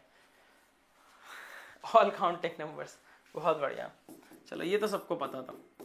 तो ये 1 से स्टार्ट होता है एंड सो ऑन इन्फिनिटी। मतलब ये आप अगर ये पूर्णांकों का समुच्चय ये वाला उठाएंगे तो इसके अंदर ये जो पॉजिटिव इंटीजर्स आते हैं जो 1 से स्टार्ट होकर आगे तक जाते हैं, ये सब एन के अंदर आएंगे। तो ये काफी इंपॉर्टेंट सेट थे जो कि आपको डायरेक्ट पूछ सकते हैं बिना ये बताए कि ये सेट को बोलते क्या है। बाकी इसके अलावा कोई भी सेट आता है तो उसका नामांकन वो दे के रखेंगे कि भैया ये इस चीज का सेट है, ठीक है। तो वो चीज आपको घबराने की जरूरत नहीं है उसके लिए। सो मेरे ख्याल से आपको सेट के बारे में थोड़ी बहुत जानकारी हो गई है, जो कि 11th क्लास का सिलेबस था, इसके अंदर कुछ भी एक्स्ट्रा वाली चीज नहीं थी, ठीक है। सो सर जीरो नेचुरल नहीं है, नहीं, जीरो होल नंबर में आता है। अगर मैं बात करता हूं बच्चों, यहाँ पे आप लोगों को अभी नंबर सिस्टम पढ़ाना पड़ेगा। तो रियल नंबर होते हैं, रियल नंबर हमारे रैशनल और इर्रेशनल में टूटते हैं बच्चा, ठीक है, इर्रेशनल। इसके बाद जो रैशनल नंबर होता है बच्चा, ये आपका रैशनल नंबर ही आपका जो है किसके अंदर टूट जाता है बच्चा? ये मान लो आपका इंटीजर्स एंड डेसिमल्स के अंदर टूट जाता है। डेसिमल्स बोल सकते हो, फ्रैक्शंस भी बोल सकते हो, एक ही बात है, डेसिमल एंड फ्रैक्शन, ठीक है। ये डेसिमल एंड फ्रैक्शन के अंदर टूट जाता है। आपको पता है कि यहाँ पे पॉइंट वाले नंबर होंगे, यहाँ पर बिना पॉइंट वाले नंबर होंगे, ठीक है। अब ये जो इंटीजर है यही 3 पार्ट में होता है। ये माइनस इन्फिनिटी से लेकर 0 के बीच में रहेगा, फिर एक 0 रहेगा, और फिर 0 से लेकर इन्फिनिटी के बीच में सेट रहेंगे। तो ये वाला जो सेट होता है ये नेगेटिव इंटीजर्स का सेट होता है बच्चा, यानी कि ऋणात्मक पूर्णांकों का समुच्चय होता है। फिर ये कहलाता है न्यूट्रल, ठीक है। ये उदासीन होता है, मतलब इसका कोई चार्ज नहीं होता, इसके ऊपर कोई साइन नहीं होता, ठीक है, न्यूट्रल होता है, इसको न्यूट्रल बोलते हैं हम लोग, ठीक। उदासीन होता है ये, इसका कोई भी साइन नहीं होता है। और यहां से लेकर अगर मैं बात करता हूं, अगर ये देखो, ये मैंने छोटे ब्रैकेट बनाए ना, ब्रैकेट्स का कॉन्सेप्ट भी बताता हूं मैं आपको। तो यहां पर हम 0 को नहीं गिनेंगे, ये छोटे ब्रैकेट में यहां पर भी 0 को नहीं गिनेंगे, मतलब 0 के बाद की बात होगी। तो यहां पर ये कहलाते हैं हमारे पॉजिटिव इंटीजर्स, यानी कि धनात्मक पूर्णांक। इन्हीं धनात्मक पूर्णांकों को ही हम प्राकृत संख्या बोलते हैं। और इसके अंदर अगर मैं 0 को और ऐड कर दूं तो उसको होल नंबर बोलते हैं। होल नंबर यानी कि पूर्ण संख्या,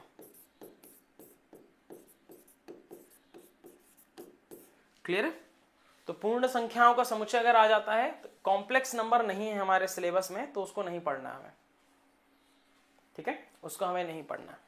क्लियर है, क्लैरिटी है, पक्का। तो ये चीजें होने वाली हैं, ठीक है ना। बाकी हम लोग जान चुके हैं डेसिमल्स क्या होते हैं, दशमलव क्या होते हैं, फ्रैक्शन मतलब भिन्न होता है, इंटीजर्स मतलब आपका पूर्णांक होता है, रैशनल नंबर, परिमेय संख्या, अपरिमेय संख्या। तो ये चीजें आपको बेसिक चीजें यार ये सब पता होनी चाहिए थी, बट कोई नहीं, हमने बता दिया इसके बारे में भी। तो ये हो गए हमारे सेट। इसके बाद आ जाते हैं बच्चों सबसेट के बारे में बात करते हैं। सबसेट के बारे में बात करते हैं। सबसेट क्या होता है भाई? सबसेट क्या होता है? सबसेट क्या होता है? तो जो भी सेट है मेरे पास, मान लेते हैं कि यहां पर मैंने 1 2 3 इतना हमने सेट ले लिया, इतना हम लोगों ने सेट ले लिया। अब अगर हम बात करते हैं यहां पर, तो यहां से कितने सबसेट निकाले जा सकते हैं? तो इसके अंदर से अगर मैं कुछ नहीं निकालूं तो एक सबसेट मुझे ये मिलता है।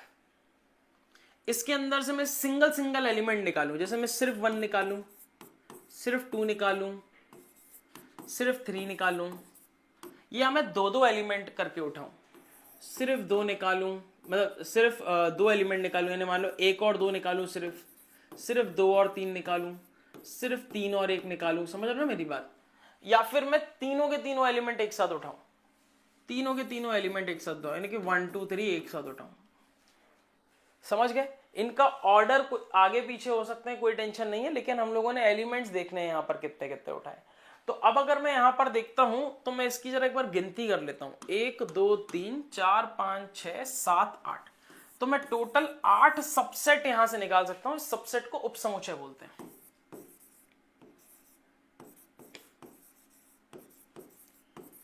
और इसका सिंबल होता है बच्चों ये वाला,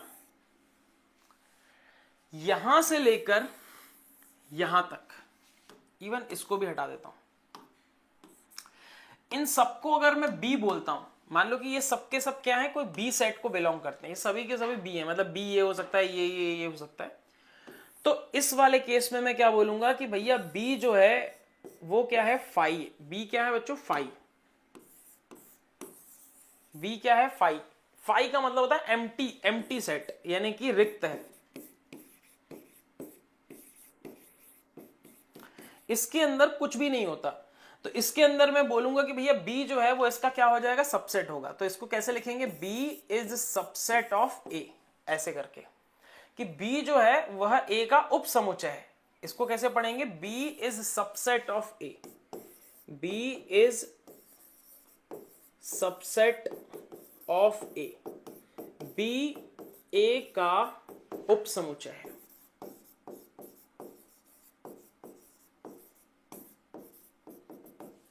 अब यहां पर हम लोगों ने ये देख लिया, ठीक है। यहां पर अगर मैं देखता हूं तो यहां पर B और A इक्वल हो गए। आप समझ रहे हो मेरी बात, यहां पर B 5 के बराबर है, यहां पर मैं बात करूंगा तो यहां से लेकर यहां तक सब सबसेट है, मतलब इसी के अंदर से निकाले गए। तो B किसके बराबर हो जाएगा, हमारा A। तो B सबसेट है A का, यहां पर B इक्वल टू A आ गया। तो यहां पर आपको ध्यान रखना है कि इसका मतलब ये है कि भैया ये वाला पार्ट इससे छोटा है, मतलब ये जो बी मेरे पास है ये इसमें से छोटे हैं, मतलब कुछ ना कुछ छूटा हुआ है। यहां पर बी बराबर आ गया। तो ये वाला जब केस आएगा तो इस वाले केस के अंदर हम बोलेंगे कि बी जो है वो या तो इससे छोटा होगा या इसके बराबर होगा, तब ये वाला साइन आपके सामने आएगा। ठीक है, साइन बता रहा हूं बहुत काम के हैं, क्योंकि आपको, ठीक है, ये आपको कहां मिल सकता है, ये आपको मिल सकता है प्रोबेबिलिटी के अंदर, ठीक है, यूज करने के लिए। तो इसको ध्यान रखिएगा। अब हम बात करते हैं, जैसे अभी मैंने यहां पर सबसेट निकाल के बताया एक एक करके। अब यहां पर मान लो 5 एलिमेंट आएगा तो एक एक करके बनाते फिरेंगे क्या, नहीं। तो इसमें नंबर ऑफ सबसेट का फॉर्मूला होता है, यहां पर नंबर ऑफ सबसेट, ठीक है, उप समुच्चयों की संख्या।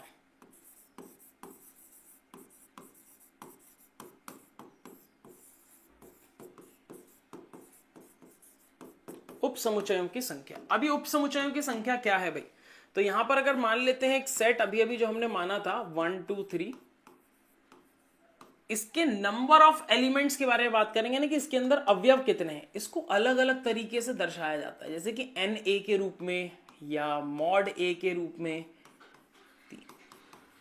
ध्यान रखिएगा बच्चों, अगर एक सेट इस तरीके से देके रखा हुआ है तो ये बताता है कि इसके अंदर अवयव कितने हैं कुल, यानी कितने एलिमेंट्स हैं, जैसे कि 1 2 3 एलिमेंट है। इसी अगर ए एक सेट है तो इसका मॉड भी नंबर ऑफ एलिमेंट्स को ही बताता है कि इसके अंदर कितने अवयव हैं। तो इस बात का ध्यान रखना, ठीक है, क्लियर है। यहां पे आपको कुछ बातें पता होनी चाहिए, जैसे कि अगर मेरा ए अगर क्या है, कोई आव्यूह है, मैट्रिक्स है, ठीक है, मैट्रिक्स है ये मेरा, तो ये डिटर्मिनेंट ए कहलाता है, डेट ए कहलाता है, डिटर्मिनेंट ए। अगर ए एक सेट है, समुच्चय है, तो ये कहलाता है अवयवों की संख्या, ए में अवयवों की संख्या।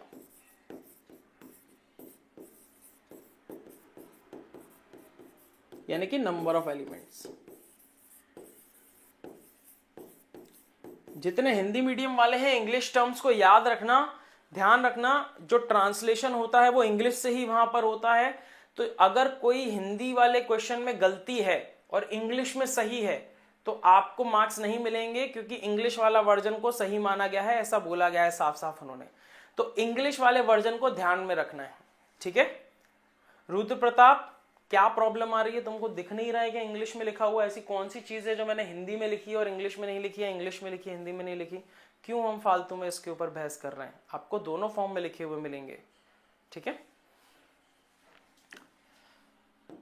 सो ये चीज आपको पता होनी चाहिए। क्लैरिटी है? नहीं तो पता चले ये लिखा हुआ है और तुम्हें मतलब ही समझ नहीं आ रहा है क्वेश्चन के अंदर। इतना इजी क्वेश्चन पूछ लिया। कुछ नोट नहीं करना है बच्चा, कुछ नोट नहीं करना है, ठीक है? जो भी नोट करना है क्लास के बाद अपनी विवेक से नोट करना कि ये चीज मुझे आती है तो मैं नोट कर लेता हूं, नहीं आती है तो नहीं करता हूं नोट। सिंपल। फालतू का टाइम वेस्ट नहीं करना, हमारे पास समय कम नहीं है। तो अगर नंबर ऑफ सबसेट की अगर मैं बात करता हूं बच्चों, तो जैसे मान लेते हैं कि अगर इसके अंदर n अवयव है, n अवयव, ठीक है, या p अवयव मान लेते हैं, इसके अंदर p अवयव है, तो इस केस में हमारे पास 2 की घात p जो होगा इसका फॉर्मूला बन जाएगा। अगर मैं बात करता हूं तो इसके अंदर कितने अवयव हैं? 3 है। तो अगर मैं इसको सॉल्व करना चाहूंगा तो ये हो जाएगा 2 की घात 3 यानी कि 8। 2 की पावर 3 हो जाएगा, कितना हो जाएगा हमारे पास? 8 हो जाएगा, 8 हो जाएगा। क्लियर है? सो अगर मैं यहां पर बात करता हूं तो आपने देखा था हमने 8 यहां पर सबसेट बनाए थे, 8 सबसेट बनाए थे। क्लियर है भाई इतनी कहानी सबको? हाँ, बहुत बढ़िया, ठीक है, वेरी गुड। तो आप लोगों ने सेट जान लिया, सबसेट जान लिया। अब ये जानना जरूरी क्यों था? क्योंकि आपको पता है कि जो हम रिलेशन पढ़ने वाले हैं बच्चा, जो हम लोग क्या पढ़ने वाले हैं, रिलेशन पढ़ने वाले हैं, उसके अंदर हमारा कहानी यही होने वाला है। रिलेशन जो होता है वो सबसेट होता है Cartesian product of A and B का। कार्तीय गुणनफल होता है ए और बी का। अब ये कार्तीय गुणनफल क्या होता है जरा उसको भी देख लेते हैं फटाफट से, है ना? सो सबसे पहले हम बात करते हैं क्रमित युग्म की। तो ये युग्म क्या होता है? जो अभी हमने एलिमेंट्स देखे ना, ये एलिमेंट्स, ये सिंगल सिंगल एलिमेंट थे। आप देख रहे हो ये सिंगल सिंगल एलिमेंट्स थे, सिंगल सिंगल अवयव थे। अगर मैं इनको ग्रुप के रूप में लिखूं इस तरीके से, जैसे मान लेते हैं यहां पर मैंने लिखा ये A क्रॉस A, ठीक है, जो कि कोई सेट होगा, मान लेते हैं C सेट है। सो ये मेरे को ग्रुप्स के रूप में इस तरीके से अवयव लिखे हुए होंगे। मान लेते हैं यहां पर है मेरे पास 1,2, यहां पर है 1,3, यहां पर है 2,1, यहां पर है 3,3, ये देके रखा हुआ है। सो अब इसके अंदर ऑर्डर्ड पेयर या क्रमित युग्म क्या होते हैं? जिसके अंदर क्रम यानी ऑर्डर इंपॉर्टेंट है।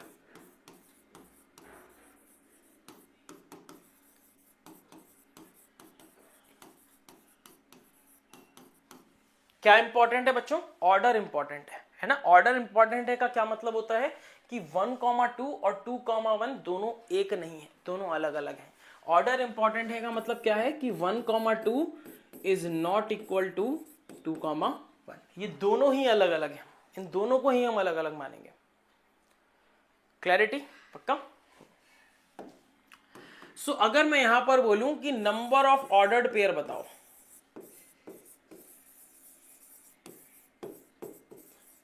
इस सेट के अंदर, इस समुच्चय के अंदर नंबर ऑफ ऑर्डर्ड पेयर यानी कि क्रमित युग्मों की संख्या बताओ, तो कितनी होगी? बताओ जरा।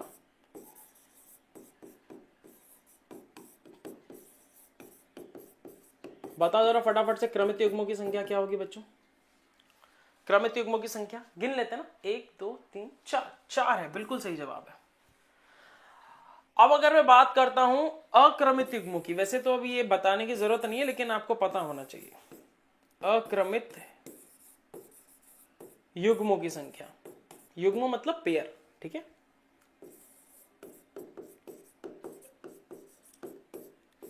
ठीक है, तो यहां पर आ जाएगा नंबर ऑफ अनऑर्डर्ड पेयर।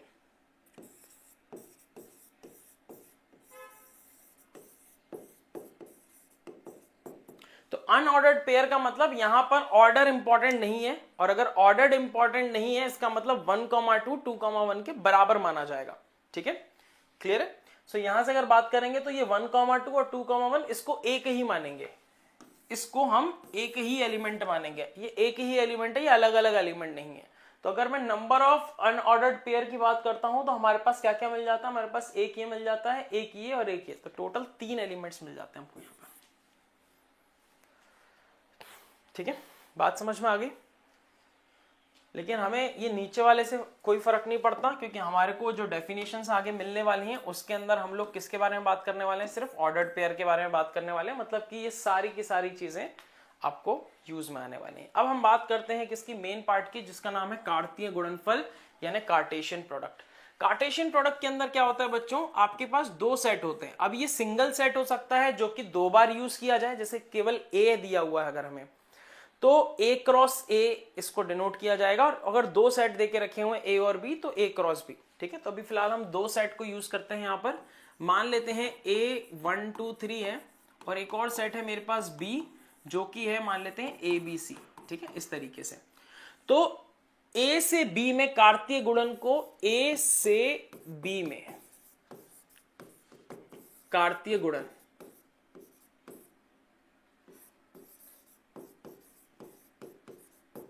ठीक है, यानी कि Cartesian product from A to B.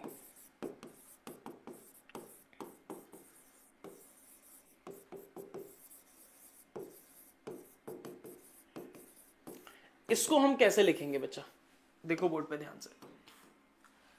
Cartesian product from A to B, A से बी में। ठीक है, ए से बी में हम किसके बारे में बात करेंगे, ऑर्डर्ड पेयर्स की। तो अब अगर हम बात करते हैं तो ध्यान रखिएगा इसके अंदर स्मॉल ए की बात कर रहा हूं। स्मॉल ए यहां से लिया जाएगा और स्मॉल बी कहां से लिया जाएगा बच्चों, हमारा बी से। ठीक है, तो जो ए से बी में हमारे जो यहां पर युग्म बनेंगे वो ए कॉमा बी के रूप में बनेंगे, इस प्रकार से, जैसा अभी मैंने आपको बताया। इस प्रकार से ए कॉमा बी में पहला एलिमेंट कहां से लिया जाएगा, तो ये पहले वाले से लिया जाएगा, दूसरा एलिमेंट दूसरे वाले से लिया जाएगा। पहला एलिमेंट जो होगा वो पहले वाले से लिया जाएगा, दूसरा दूसरे वाले से लिया जाएगा। इसको ए क्रॉस बी से डिनोट करते हैं। ए क्रॉस बी का मतलब ए से बी में। अगर मैं इसको उल्टा लिख दूं, बी क्रॉस ए लिख दूं, तो ये होगा बी से ए में कार्तीय गुणन, बी से ए में। ठीक है, आपका कार्टेशियन प्रोडक्ट। ठीक है, तो अगर मैंने ए पहले लिखा हुआ है, इसका मतलब जो भी एलिमेंट में मैं यहां पर लिखूंगा, ठीक है, उसमें से पहला एलिमेंट कहां से लिया जाएगा बच्चों, ए से लिया जाएगा। तो ए से लिया जाएगा तो इसके अंदर क्या है, 1 2 3 है, तो इसका पहला वाला उठाओ। जैसे मैंने 1 उठाया, अब इसके 1 का इन तीनों के साथ पेयरिंग करो, तो पहले नंबर पे 1 आएगा। अब बाद वाले में ए आएगा, एक बार बी आएगा और एक बार सी आएगा। समझ गए मेरी बात। इसी तरह इसका आप सेकंड एलिमेंट उठाएंगे और इन सब के साथ पेयरिंग करेंगे। तो यहां का सेकंड एलिमेंट उठाया हम लोगों ने और ए के साथ लिखा, बी के साथ लिखा और सी के साथ लिखा, इस तरीके से। फिर इसका तीसरा उठाएंगे और ए बी सी के साथ पेयरिंग करेंगे। तो ये हो जाएगा हमारे पास 3 कॉमा ए, 3 कॉमा बी और 3 कॉमा सी। तो इस प्रकार से यहां पर आपके सामने 9 एलिमेंट्स आपको यहां पर देखने को मिलते हैं। अब ये 9 एलिमेंट्स ही बनेंगे क्या हमेशा, ठीक है, तो ऐसा नहीं है। एलिमेंट्स कितने बनेंगे यहां पर वो डिपेंड करता है किस पे, वो डिपेंड करता है कि भैया मान लेते हैं कि ए के अंदर अगर m अवयव है, ए के अंदर क्या है बच्चों हमारे पास m अवयव, और बी के अंदर n अवयव है, तो a क्रॉस b जो है इसके अंदर कितने अवयव होंगे बच्चा, इसके अंदर होंगे m क्रॉस n अवयव। अवयव यानी एलिमेंट।